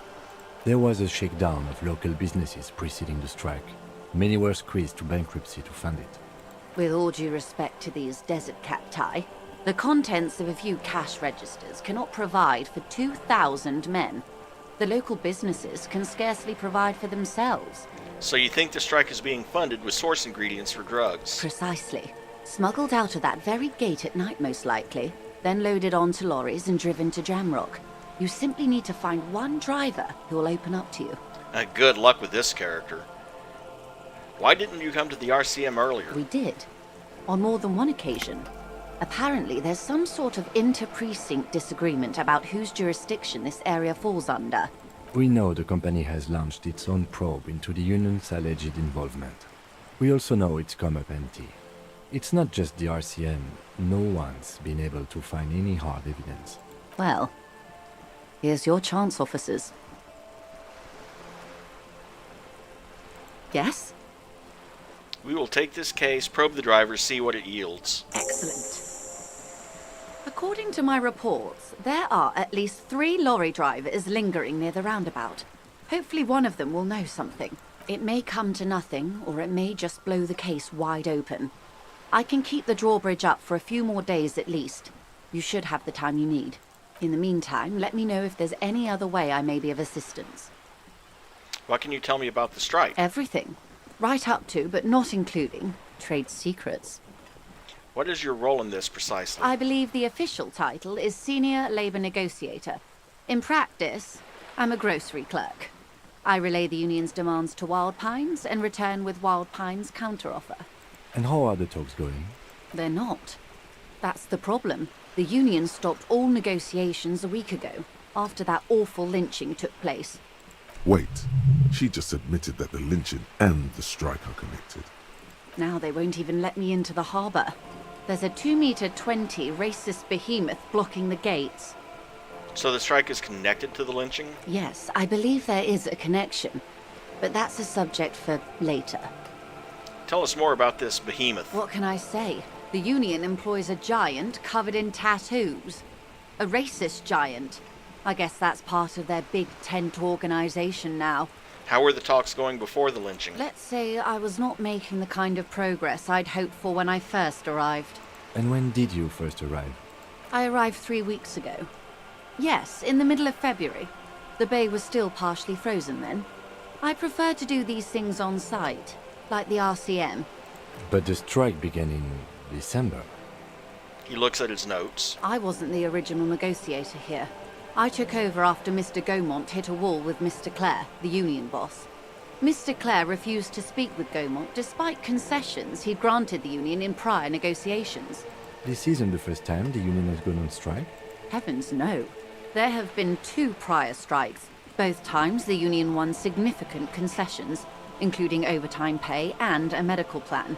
This time their demands are more, I guess you could say, aggressive. What happened to this Gaumont? Mr. Clare told him to... how did he put it? She pauses to compose herself. Fuck off, midget. Gaumont is short of stature, you see. Not cool. Keep in mind, this is a negotiator Mr. Clare has worked with before, and who was more than fair with him and the union. What are their demands? There are leaflets everywhere, and banners. What did they say again? Oh yes, every worker, a member of the board. Seems like they have no idea about business. I don't know what to think about that. Fortunately, they explained it. Every time the Wild Pines group makes a decision about anything, it needs the signature of each of the 2,200 workers in its Martinez terminal. Just so you understand, this is but one of 22 terminals owned by Wild Pines. Essentially, not only are they kings of the company, they are also kings of the 72,000 employees of Wild Pines Group. The workers can't be kings. The king is king. That may well be. It's not up to me to decide who is king, but as negotiations go, it's not a swell start. What are you going to do? I'm not sure. Naturally, I assume that was just their opening position, a hard-nosed tactic with a side of mockery. But there's been no follow-up, just the same nonsensical slogan repeated over and over again. And now, people are getting lynched, I hear. Behind the whirling in rags. A disastrous situation if there ever was one. Excuse me, from whom did you hear about this lynching? I first heard it from the boyer at the gates. The one whose very name advertises his aversion to work. I think he said it was, "Call me mañana." This checks out.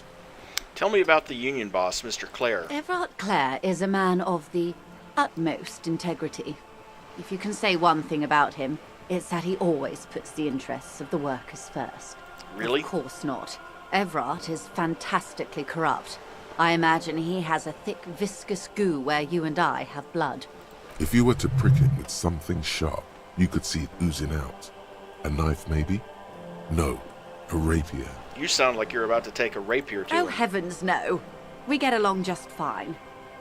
Yet, now that you mention it, I can't stop imagining that black treacle just dribbling down his double chin. She stops and smiles. Is he that bad? He is the most corrupt individual I have ever seen, and I deal with men like him for a living. If there is anyone more venal, more irredeemably nepotistic, then it's his twin brother, Edgar. Wait, there are two of them? Yes. Edgar looks exactly like his brother, except for that lazy eye. He also talks exactly like Everard does, and when one's term as foreman is up, the other takes over. It's how they circumvent the term limits, you see, with a funny little switcheroo. While in office, they've embezzled God knows how much of their workers' dues. What about the union itself, outside the Brothers Clare? The Débardeurs Union was once a perfectly normal institution. 20 years ago, anyway. It must not have been easy to establish under the Emergency Act, but they did it. I can respect that. Organised labour at its best, as they say. Then something happened in the local chapter elections. The Brothers Clare came and transformed it into a... how do you say? She hesitates, looking for the right expression. A mob. The Débardeurs are a crime syndicate. Sad as it may be, I suspect we'll be forced to cooperate with them. Refreshingly honest, officer. The company has tried appeasing in the past, but I'm afraid our concessions have only emboldened Everard and his brother. She turns to you. And your opinion, detective, if I may ask. I'm a curious and talkative person, you see. Would you say the Débardeurs Union is... I prefer not to have an opinion on these things. Of course, officer. One more thing, you said something happened in the elections? I'm glad you asked. There was a woman, the previous forewoman of the Union. She disappeared. Disappeared? Yes. On the last day of the local chapter elections, her daughter phoned in and said she wasn't running anymore, or coming to work. Ever. End of story. This forewoman, her name? This forewoman, her name? Sadly, the company records do not even give a name. She's just forewoman in private correspondence, Holly. I don't even know if it's a sir or given name, and I don't have access to the union's files. Eerie. Downright haunting, if you ask me. The Wild Pines suspected foul play, but what could they do? It was a union matter. The point of the presentation is, these kinds of things happen around the Clares. Watch out when you're dealing with him. Thank you for your concern, ma'am. We'll be just fine. That's all I need here. Let's change the topic. How else can I help? Tell me about Wild Pines. What do you do? What we do? I'm afraid I don't speak for Wild Pines as a whole. It's a giant undertaking. So what do they do? The Pines' core competency is logistics. Container shipping, freight, that sort of thing. See those airships there, blinking? Those are the shipping side of things. And that is the terminal. Another subdivision deals with energy, oil and gas exploration, offshore platforms. How much money does Wild Pines have? I'm not at liberty to discuss the company balance sheet, but I can tell you that last year, the company booked more than 20 billion real in revenue. A billion? Encyclopedia failure. 11 versus 7.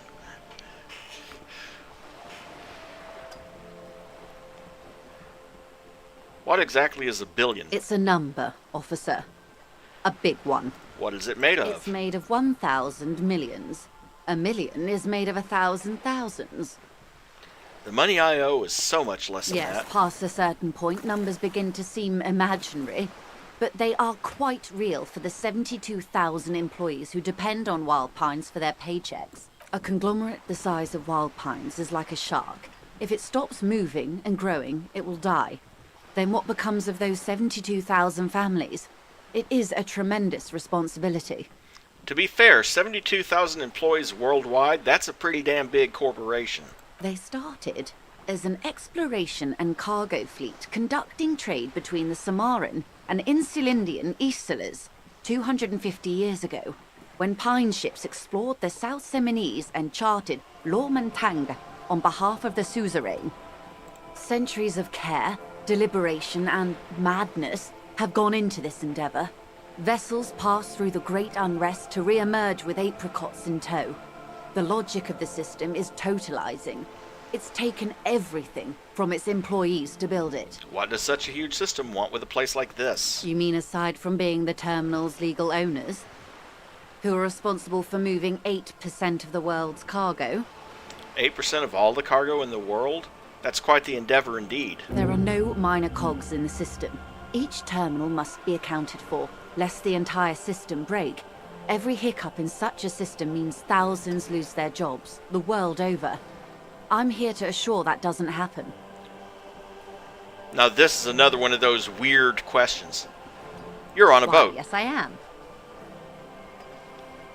Does she have a name? The boat? No. It is called Cordelati 19 because that's the type of sloop it is. Okay, but what kind of boat is it? It's a pleasure craft, a 19 pacer. It also happens to be rated for Category 1 racing.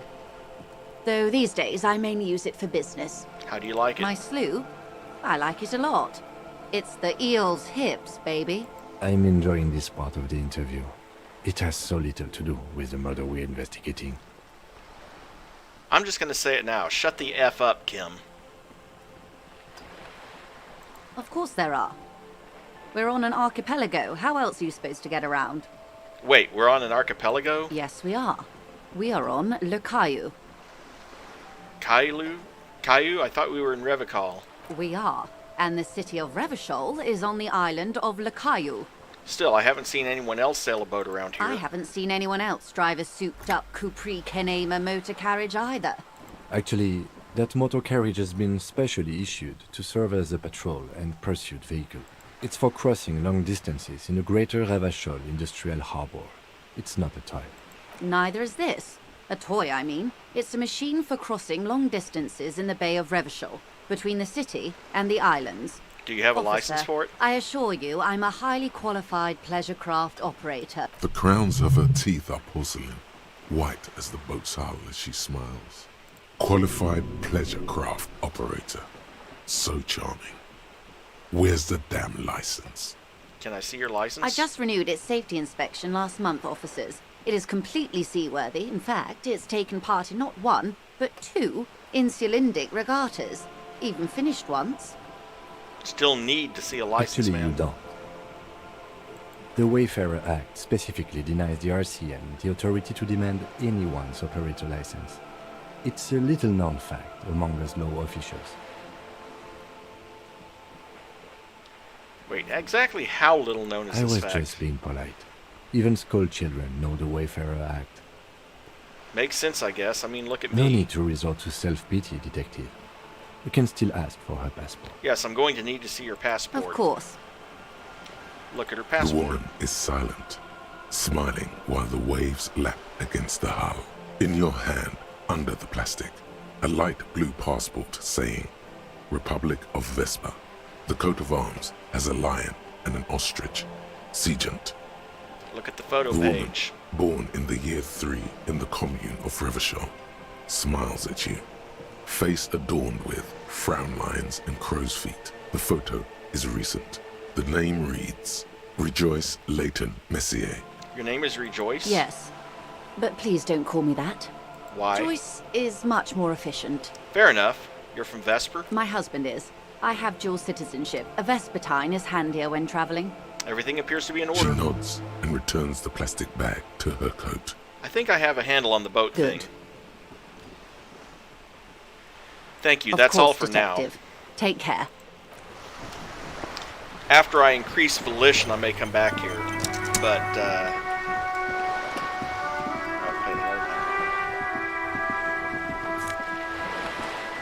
hey, more magnesium.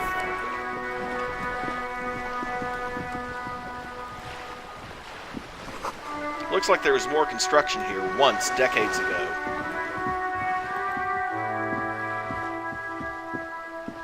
Look at me when I'm talking to you.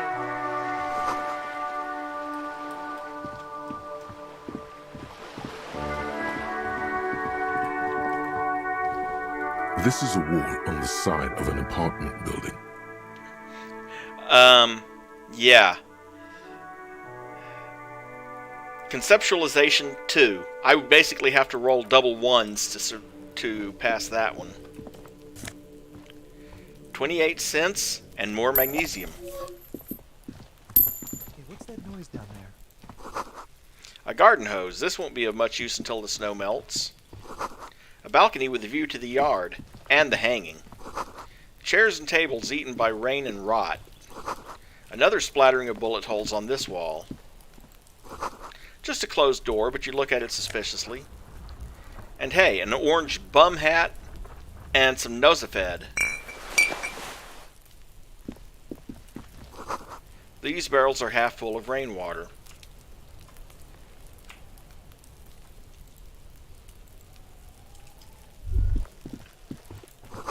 That smoker up there could be a witness. Talk to him. Well, we'll talk to him later.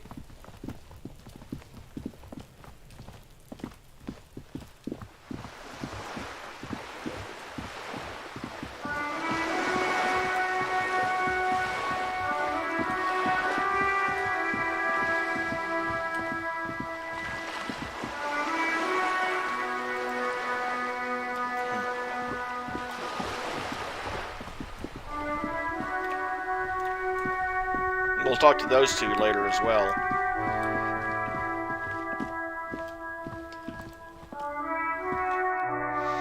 Let's go ahead and give the guy back the a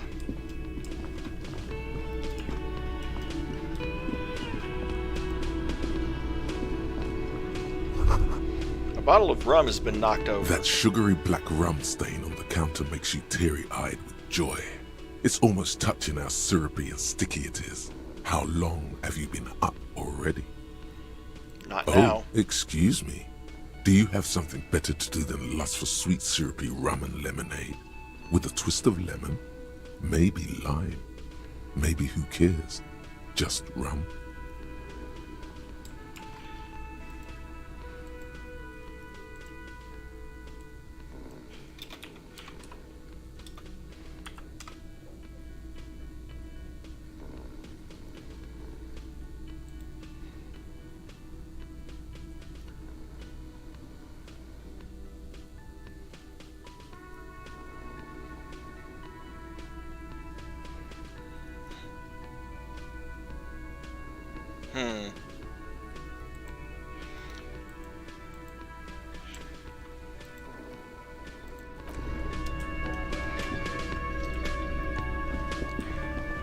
Coincidentally, if you do lick that rum, it eventually results in a chain of events that when you that you can try to repair the water lock by yourself, and you lick it and electrocute yourself. Can I help you? Here's your trash container key. Thanks. I hope you found what you were looking for. Found the victim's clothes. Strange. I certainly didn't put them there. Could someone on your staff have put them there? Sylvie had the keys before I got here, and I can vouch for her. I can vouch for all my staff. None of us would tamper with the crime scene. Who else has keys to the trash container? The trash collection service? CS Municipal. I don't see why they would put anything in the trash, though. Ah, the elusive CS Municipal. I doubt we'll be able to track down who was sent here last and when. This will have to be one of those little threads that solves itself down the road. On Clinton Street, near the Boogie Street Diamond, a small truck rattles down an alleyway. It stops by a rusted trash container. Two men, their faces rough and swollen, jump out. They look at the container despondently. CSM is written on their backs. Thank you anyway. Thanks. Yes. Goodbye.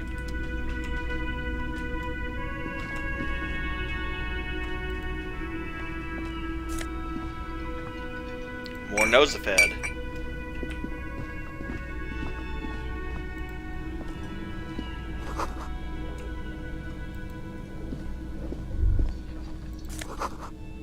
An aroma of spices, alcohol, and tomato hangs in the air, and we'll take that 1 real and 15.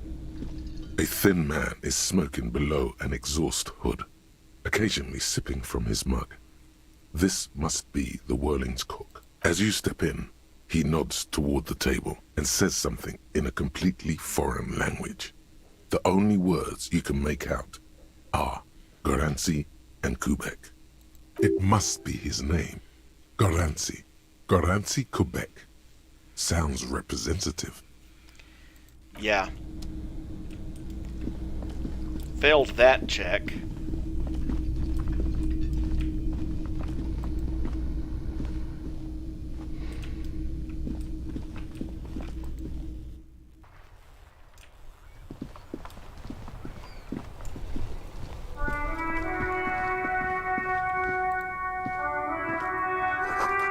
Closed for winter. Please use main entrance.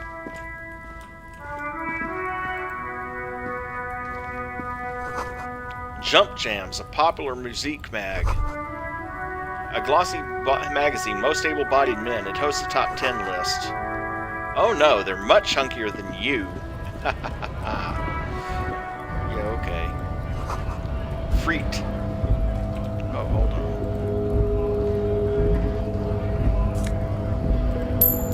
Take that 19 cents.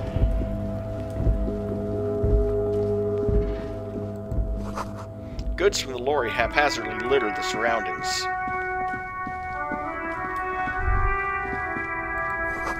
Stop. Between those trucks down there, smokes. Go get them.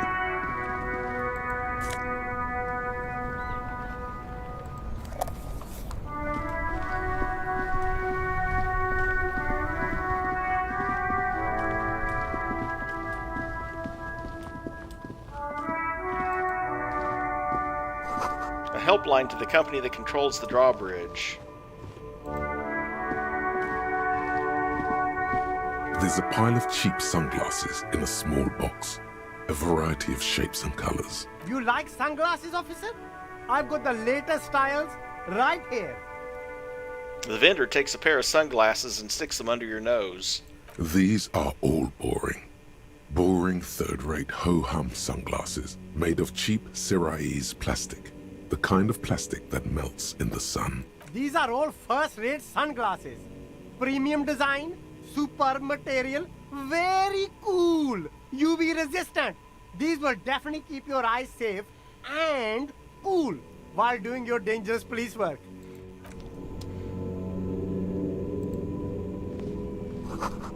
Plastic-wrapped macaroni stamped with humanitarian aid. This says humanitarian aid tuna fish, not for resale. There are clothes inside. Cheap second-hand clothes, smelling of strangers' body odors. Don't be shy. These are premium class clothes. Good quality fabrics, best retro design. Save the economy with your style, officer. If style could save the economy, we wouldn't have so much inflation right now. You find your hands deep in tattered and faded garments made from weird polyester blends that make your body itch and sweat in all the wrong places. The box smells like cat piss or like an old person with no money. Economical, but also trendy. Look first-hand, buy second-hand. Keep the economy moving. Now this is something that I actually have a pretty high chance of doing. 83% chance, find something worth salvaging from that pile of rags. Something cold grazes your hand. Synthetic and sleek. A windbreaker. Surf, it says, but also wind, summer, 100% waterproof, and sport. All in different typefaces. This jacket is the apex of human evolution. The moment at which man became weatherproof. Practical, and yet it may deaden your senses to the world around you. Possibly because of the awful typeface. What, did they use Comic Sans? Good choice, officer. Mega sporty. And it's only $4.50 for you, sir. Can't quite afford it. +1 composure, -1 shivers. Leave it for now. This says, speakers from the people of Samara. You see two lowly, defeated speakers, thralls, slaves basically, perched atop them like conquerors surveying the land. A pair of found, durable wear sneakers, Ultra series. I can see you with taste for luxury, officer. Can't keep your eyes off those sneakers? A pair of found Ultras. The design is impossibly sleek and simple. A futuristic silhouette with a sleek monochrome colorway, a jet black upper, and a silver-lined midsole. Those sneakers, mister. Those sneakers are the latest found sneakers. Super air, super fine, super cool. Only 50 real. 50 real? Super not buying it. These once respectable speakers have been conquered, reduced to a mere prop by the indomitable found Ultras atop them. A small heat emboss on the veneer reads, Solidarity Aid from the People's Republic of Samara. The speakers themselves don't seem to display any magical qualities. No, don't look at the speakers, officer. Look at the sneakers. The sneakers are the stars here. The sneakers are also 10 times more expensive than what I can afford. These, officer? These speakers are Samaran garbage. I'm ashamed to even use them for props. Don't waste your time on them. Can't I just buy the sad conquered Samaran speakers? No way, officer. These aren't for sale. They're bad speakers. Low-fi socialist junk. But I need some speakers. If you want them, but see, they are the pedestal for my sneakers. If I let go of the speakers, where will the sneakers go? I can't leave premium lifestyle sneakers on the ground. I'm not going to talk about the irony of not wanting your sneakers to be on the ground. Oh wait, yes I am. If, on the other hand, you wanted to buy the sneakers too, I could maybe throw in the speakers for little extra. 50 cents?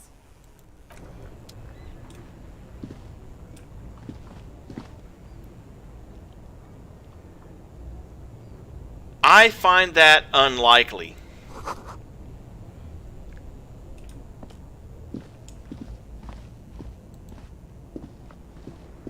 The shine on these sunglasses.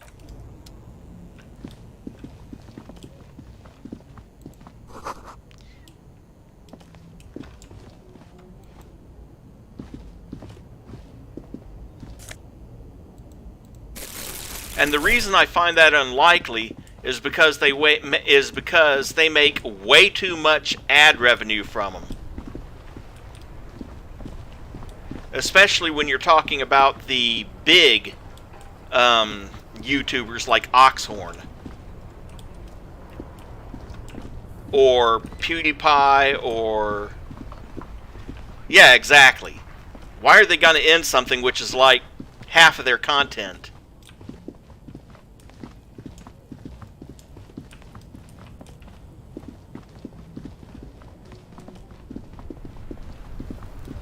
Yeah, I think he might have been referring to Nintendo for that exact reason. They are... Well, Nintendo is very, very protective of all their copyrights, which I can't blame them for that, but a bold slogan Humanox covers the truck. But the problem is they tend to be a little bit overzealous of it. It's like, how dare you make a Super Mario Brothers video without our permission? That's how much of an asshole they are about it. An old monument stands in the middle of the traffic island, pointing toward the sea. It looks as if it's been reassembled piece by piece, secured and mounted in the air with the aid of numerous ropes and rods. Who is this? A silver plaque on the statue's pedestal reads, I am Philip III, the Squanderer. the greatest of the Philippian kings of Revachol, son of Philip II, the opulent, father of Philip IV, the insane. As you look up, you notice something about the statue. There are some odd indentations on the king's chest piece. What indentations? What do I see? Something with great kinetic energy seems to have impacted the cuirass, around where the heart is. A bullet? Lieutenant, has someone shot the king? Okay, I can't see it, but I take your word for it. What do you think? Martinez is riddled with bullet holes. This place saw a lot of action during the revolution. But the statue is recently renovated, so maybe a joke? Target practice or a political statement? Political. It's a king and he's shot. Why not? What this shows us is guns aren't too uncommon here, and people still shoot them, sometimes at kings. He takes a note in his notebook. The king stands high above you, surveying the bay, mute and indifferent to your sightings. What did this king do? What did he do? You have no idea what you did a week ago. How would you know what this guy did many centuries ago? High above you, the king stands triumphantly oblivious to your memory trouble. And again, you notice I did that once and now it says locked, but it also says, and there it explicitly says, put skill points into encyclopedia to reopen it. Which I am actually going to do. 1 skill point on encyclopedia.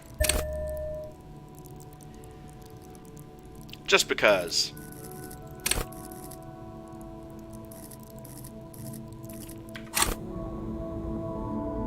I'm not going to redo the roll just yet, though. Oh, hey, a white tank top, which adds +1 to physical instrument when I wear it, and 1.37 real.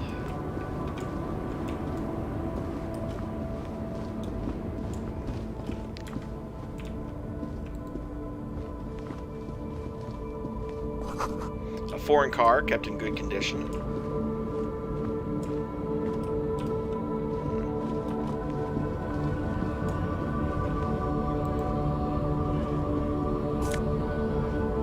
$60 more cents. The lorries probably stored fuel here. Now they store booze.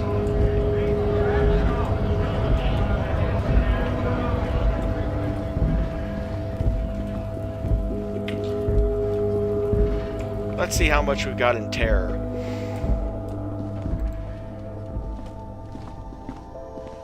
The tear machine stands in the corner. Your bottles clunk into the machine, and the money appears with a satisfying jingle. You're a richer man now. You're 100% sure you got special hobo-cop money for that tear. At least 100% extra tear money. If the numbers on the machine told you otherwise, it's a lie. That's interesting. So it's actually a full doubling of the money that you get from the tear. So that was $320. I had like 16 bottles or something.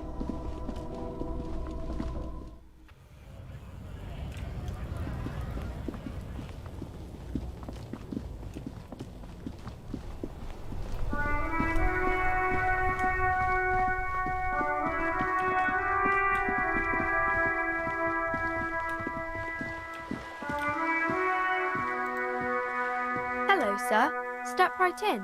The store is open. Are you interested in a new and exciting book? She stomps her feet to feel warmer. It's a bookstore, sir. We sell books, postcards, and some board games. It's called Crime, Romance, and Biographies of Famous People. Whoa, whoa, whoa, whoa. Hold your horses, little girl. I failed an encyclopedia check. Apparently, I don't know what a book is. Or a postcard, or a board game. Don't be ridiculous. I know all these things. Fooling nobody. I said I know all of these things, and I do, damn it. Sir, are you okay? You've been standing here silently for a while now. Is it okay if I ask you some questions? Okay, sir. I'll try to answer any questions you have. I hope they're about books. What's your My name? name is Annette, sir. My mum, her name is Plaisance. She owns the store. She's inside minding the register or organising the stock. The girl gazes at the window, then suddenly jolts, her eyes wide as if recalling Feel something. free to step in and browse our wares. And you're standing out here in the cold because... I'm signalling that the store is open. Otherwise, people might not know. They'd miss out on the crime, romance, and biographies of famous people. I should have a word with the store owner, maybe. Oh, no, sir. I'm happy to help Mum by luring in customers. Besides, I have some hot juice in my vacuum bottle to keep warm. Shouldn't I you do be my at school or studies at something? home at the moment. I have to help Mum keep this place running. Isn't going to school more important than this? Mum says it's necessary to do both because it builds character. Mum says a proper worker is dutiful. That's how you get ahead in life. You succeed. There is stress and unease behind these words. She's reciting etiquette. How's the business going? Mum says it's peachy. She was a little afraid at first. There's talk about this house being cursed. Cursed in what way? Cursed in the way that makes them say that no business has ever really thrived here, sir. That they all go... Ass up. Exactly. Bankrupt. But we've been doing fine so far. This sounds rather serious. I should probably look into this. We can go into the bookstore and ask about the case. But I don't see much more to look into here. The lieutenant makes a note in his notebook. Yes. Please do also look at our wares inside. The postcards and board games are there, sir. What do you know about the other failed businesses? Nothing really, sir. Mum doesn't allow me to sneak around in the back rooms or the cellar. I don't really know what's there. How does this curse manifest itself? It does not manifest itself in any way. It does not exist. I liked it better when we were talking about whether it's appropriate to stand out in the freezing weather. Shut the F up, Kim. Anything else you wanted to talk about, sir? Maybe I can tell you about some of our books instead. Crime fiction is about murders or burglaries or things like that, and the work of a policeman or a private detective who's trying to solve a crime and catch the criminals. Look at answer number 1. Wait, not crime fiction. I need to know what crime is. Seriously, Dubois? Why would anyone want to read about crime? Okay, I get it. Crime, murder gets the people going. And it's kind of like a puzzle too. You can guess who the criminal is or how the good guys are going to catch him. I'm a policeman myself, by the way. You don't look much like a policeman. Oh, well, what does a cop look like then? Didn't mean to offend, sir. Sorry, sir. It's just that you don't look like Dick Mullen. She points to a book cover on which you see a strapping Vespertine officer. He stands grimly over the body of a dead woman. You know, nobody actually looks like the guy in the picture. That's just a stupid fantasy of a man. It's not your body that's important in police work anyway, it's your head. Head? Yes. No, your resilience. No, your mind.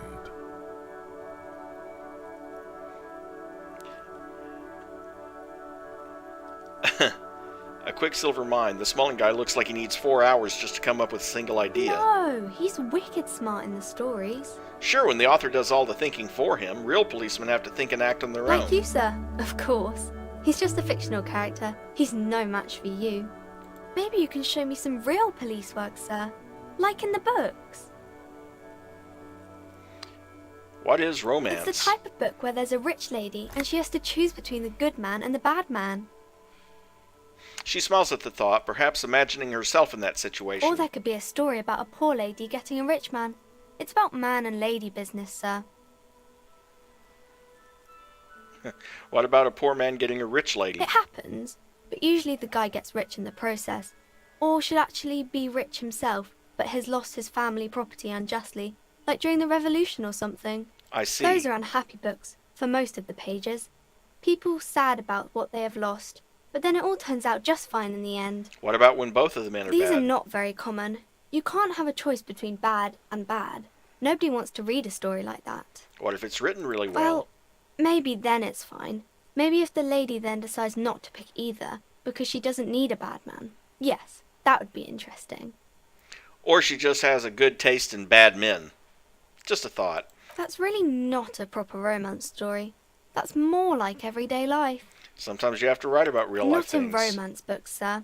These are about nice and pretty people, and everyone is happy in the end. What about a book where the man and lady business doesn't work out at all? I haven't read many of those. Maybe you should ask Mum. Maybe I will. I'm sure she can help out. That's Anything enough romance else for you're curious me. about? I had other questions. Maybe some about other books? Who are these famous Oh, people? kings and queens and generals of old, or artists and writers, or musicians, those kinds of people. There's usually something extraordinary about them. She scratches her cold reddened cheek, then continues. I think that's why people read them, to find the secrets of their fame. Can I become famous by reading one of those books? I don't know about that, but I imagine life is great when you're famous. They're all dogs. These famous people sound like a bunch of dorks. Fame sounds delicious. Maybe someone will write a book about me one day. Why would they do that, sir? Why indeed. I'm just an old tired cop. What use You're am not I? that old. Maybe you'll do something really important, something that wows the world. Thanks, girl. You are very kind. Yes, sir. You can stop calling me sir. I am but a working man. No, sir, I can't. It would be too tiring to refrain from it. It's already tiring enough to remember to say it all the time. It's nice of you to say I could stop, though. I get you. I, for example, can't stop making this face. That's a friendly enough face, most of the time. I have a pretty high chance of success here. Okay, I'm going to deduce something now. The girl keeps her hands folded, hidden. Why is that? Hey, why do you keep your hands folded? What do you mean, sir? You don't need to be worried. I'm here to help. She looks around anxiously. Her hands remain folded in front of her. She doesn't want to show them. The lieutenant stands by, looking at the two of you with little interest. It's okay. She brings out her reddened hands, her nails frayed, nearly chewed down to the flesh. You bite your And nails. you knew this from me keeping my hands folded? There were a few other hints. Well, that proves nothing. Anyone could do an easy deduction like that. Want more? I bet I can figure out why you bite your nails. I got a few reasons She in nods, mind. half provocative, half enthusiastic. You're uptight because of your mother and the pressure she's putting on you. Maybe so, sir. Okay, I know it's a bad habit, and I shouldn't. I hope this It was entertained you. okay, sir. There's more that can be achieved here. Ask her to do the same. You think so? Fine, do better. To do something You're about quite me. sober. The lieutenant does not flinch at the comment. He does not flinch even a single bit. He is intensely not flinching. It takes effort. That is the most nonverbal way of trying really hard not to laugh, Kim.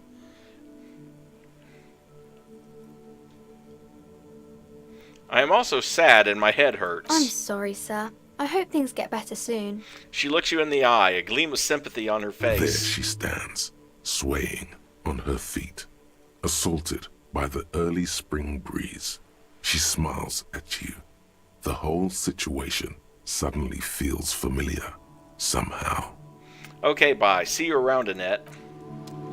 Seriously, when someone's trying that hard not to react... But at least I have the white tank top, and I've picked up the orange bum hat, which my rhetoric is pretty bad anyway. Yeah, my rhetoric is 1. Anyone want to reduce it to 0?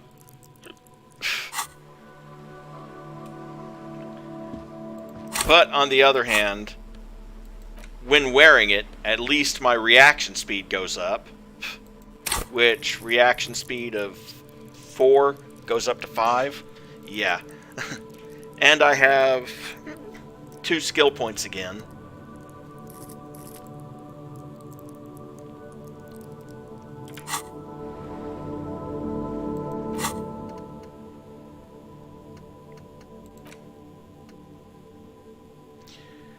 The 15th Endo Tribe. Almost 6 hours. But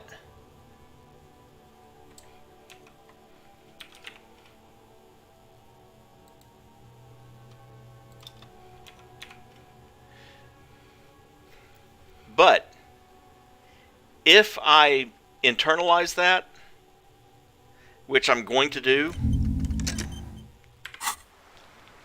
all of those green dots that I've been clicking on, I'll start gaining 10 cents for each one. And my learning cap for savoir faire, which is Where is Savoir Faire? Oh, right there.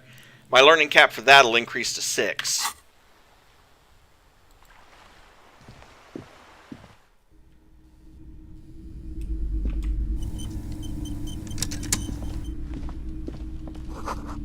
Gift books and molten candy. Old sports magazines tucked away in a dark corner. National recipes of Arda. They're all about lake trout.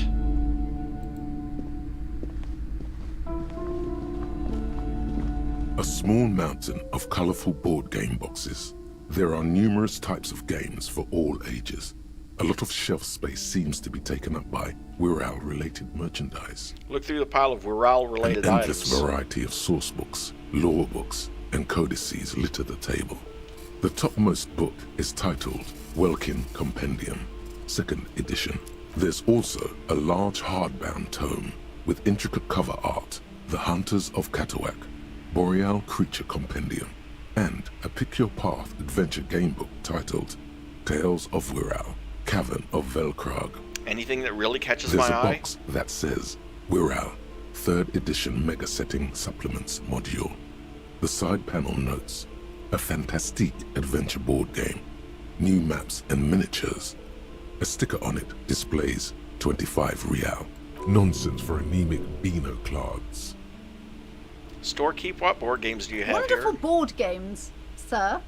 The Viticulturist is a classic for sure, or perhaps you'd like Archipelagos of Insulinda, a very educational game for those interested in geography. Graubritter is a fun game of economic competition, but can get quite intense after a while. We have games for the whole family. You can play with your children. Yes, kids, friends, chicks. I have Then all you're those. a lucky man, officer. Children are the greatest of treasures. She fiddles with her pendant, thinking. For playing with friends, I'd recommend Suzerainty. It's a civilization building game where you build a civilization, then set off to brutally colonize and repress other civilizations. It'll cost 12 real. Wow, that sounds like a familiar game. Hearts of Iron 4, anyone? Lousy auras there. No, role-playing games are popular among those types. You know, who are into those kind of things. Personally, I don't like it. Not at all. I've heard they turn people into occult enthusiasts. That they have rituals where they try to summon entities. Highly immoral stuff. You can still buy them, though. She looks at the table, crossing her arms. And is it just me, or is it just me, or does anyone else feel like that's sort of a subtle nod at, in the direction of bad, you know, bothered about D&D, which finally had to shut down?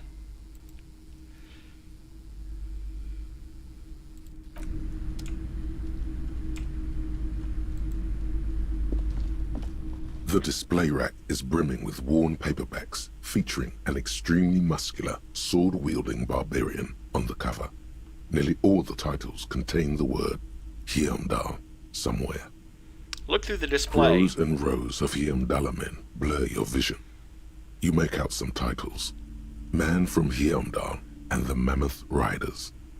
Man from Heimdall, Return to Heimdall. And the solipsistic Man from Heimdall and the Heimdall Man. Good God, how many are Maybe there? 100. Man from Heimdall and the sages at the end of the world. Man from Heimdall and the false god. Man from Heimdall and the scorched earth. Man from Heimdall, the Heimdall colonies. Man from Heimdall and the swamp beast. Man from Heimdall and the snow crabs. Those snow crabs are worse than they sound. Is that all? Not even close. Man from Heimdall in hell. Man from Heimdall and the forest of slaves. Man from Heimdall under the lake. Man from Heimdall, Heimdall burning. There's even the Trial of Death, a pastoral combat gamebook set in the world of Heimdall Man, and so much more. Do any of them call out to me? A twinge at the back of your head makes you flinch. your eye starts twitching. Ow. Your hand reaches toward a book with glossy cover art of the very muscular man from Hjelmdal in chains, kneeling in front of a staircase leading to a throne. A woman sits on the throne, leering at the man. Between the throne and the Hjelmdaler man lies a bonfire, casting shadows on the wall. The shadow of the woman's headdress looks like a pair of devil horns. The title reads, Man from Hjelmdal and the Devil Woman. Option number 1. Aren't all women devil women? The display rack before you is burdened under piles of Man from Hjelmdal novels. Storekeep, tell me about the Muscle Man books. Man from Hjelmdal. A very popular series of adventure novels. They're awfully immoral and violent books. Blood and violence, scantily clad women, epic narratives, all those mystical things he encounters. They're bound to grab those with little imagination and nothing to do. Sounds good. Which one should I start with? Is he implying that she reads them? What does it matter? They're all the same. However, the customer is always right, they say. If you're a novice of the series, I'd recommend Hjelmdalaman, the man from Hjelmdal. It's supposed to be a good introduction to the series. Good night, Di. Sleep well. I'm about to close this in about 5 or 10 minutes anyway, so you're not going to miss much.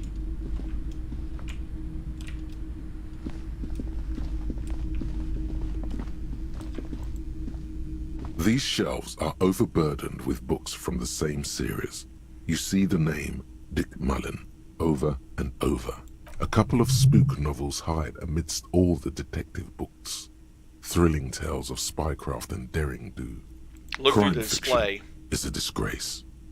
An asinine misrepresentation of the physical attributes of the arduous everyday work of actual police officers.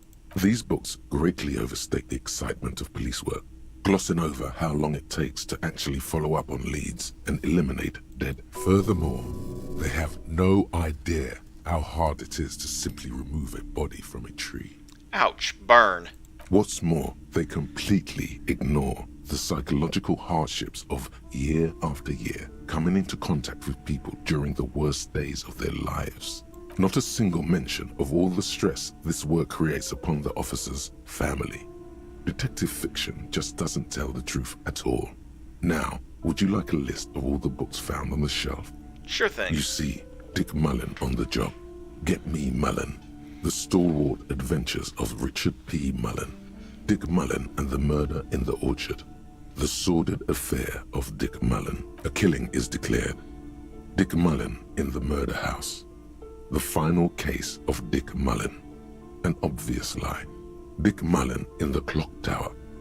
The Ordeals of Dick Mullen. Dauntless Dick. Dick Mullen's Funeral Pyre. The Murder of Dick Mullen. Dick Mullen dies. Turns out he faked it to solve a case. Are there any more? There's also The Dame Who Did It. Farewell, My Mullen. Faking death seems to be a common trope in the Mullen series. The Morbid Tales of Dick Mullen. A Dark Tide. Tragedy Calls for Dick Mullen. Another one with fake death. And, of course, Dick Mullen, the murderer. In order to catch a murderer, Dick Mullen must become the murderer. After all this, you still haven't found the answer to the one question that matters. Who is Dick Mullen? Storekeep, what's all this crime fiction? Crime, robberies, murders, even sexual crimes. We're fortunate to have Dick Mullen and his stories to sort all that out. You're a police officer, apparently. You should buy all of these. They really do teach a person how to be a proper detective. It's a good thing I don't have a camera so you can't see how hard I'm face-palming right now. Sex crimes did pique your interest, but still, this Dick Mullen person only gets your pleasure centers down. Reaction speed check. Your quick eye notices a small caterpillar crawling across the spine of a book. The title reads, Dick Mullen and the Mistaken Identity. Oh, what do we have here? Mistaken A Identity. worn paperback from Dick Mullen's classic hard-boiled phase. The premise seems to be that Dick Mullen is framed for the murder of his best friend. and has just a few days to prove his innocence. Why does this speak to me? Could it be the motifs of unstable identities and shocking betrayals? That's probably right. I'm a complicated guy, full of Then contradictions. this is the book for you.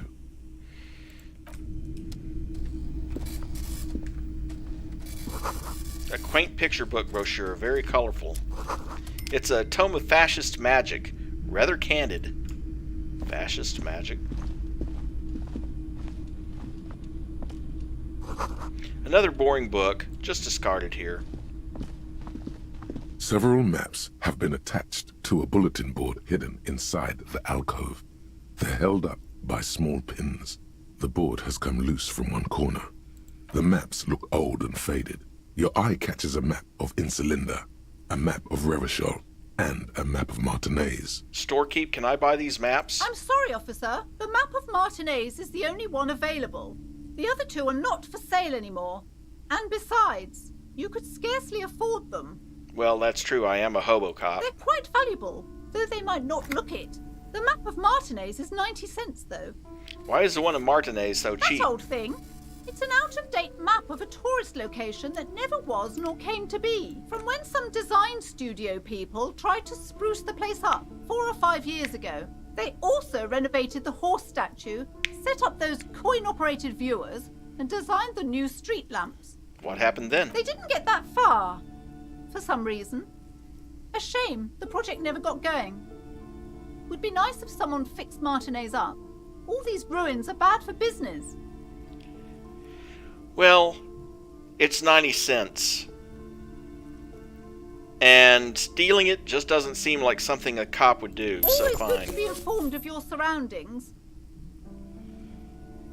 The north coast of a verdant island is shattered by the delta of a river. It is the River Esperance. Countless bridges put the shards back together, connecting city blocks to river islands. La Delta says a great artificial heart in the center, teeming with life forms and construction. To the east, rolling hillsides, Le Jardin, Stella Marie, the suburbs of Saint-Baptiste, swallowed up into the megacity. They sound rich to you. This is Revachol East. And west of the river? Houdon, it's somewhere to live. Not bad. Then there's Jamrock. It's bad. People shouldn't live there, but they do. Then Forberg. It's almost as bad, and much larger. Then Coal City. It's the worst. And Martinez? It's so small you can't even see it on the map. No, wait. There it is. North of Jamrock. The strip of coast next to the Greater Revachol Industrial Harbor. It looks downright despondent. It's almost Coal City, to be honest. No, Coal City is worse. A charred limb. Rain falls on its slick black streets. And then there's the burnt-out quarter in the heart of Jamrock. Is it cold in this bookstore? Or is it just you? Look at the map of Insulinda. This large map displays archipelagos. You see a constellation of small dots on the light blue emptiness of the Insulindic Ocean. The largest in the northeast is La Caillou. You are here. Another, far away in the southwest, Seminese Islands, Ile de Fantôme. What else? Ozon, Laurentide, Fas à la Mer, Archipelagos, North Arcade Islands. All just specks of dust on the vastness of the Insulindic.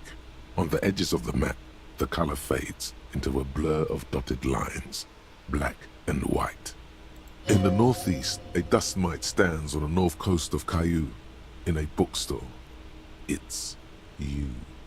Radiating outwards from you, the suzerain Revachol.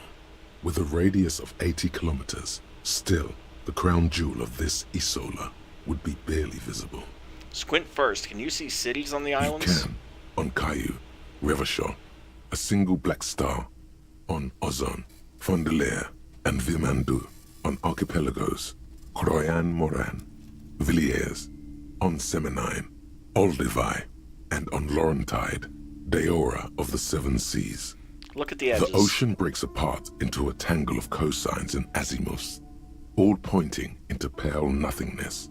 Windy is the north azimuth. Grad is the northeast azimuth. Samara is the east azimuth. Seol is the west azimuth. Isolas They're called connections to other worlds, words past the Incelindian, unknown to you. You only know you've never been there. And all those areas that it's talking about are in the Pale. You have to actually cross through the Pale to get to those other sections. You have little idea what they are. Distant stars, gods, but looking at them makes you feel almost non-existent. Whatever they are, the Isolas are immeasurably large compared to you, and very, very far away. Perhaps they are gods, gods of distance and outer dust. And since we just passed the 4-hour mark, I'm going to end it here. We'll finish up in the bookstore, looking at the other displays in the next stream, and maybe get somewhere in this murder investigation, maybe get close to getting that body out of the tree. So, with that in mind, thank you for coming. I appreciate your support. If you're new to the channel, again, don't forget to like and subscribe and maybe click that notification bell. And I do have a Discord link down in the description. And have a great rest of your day.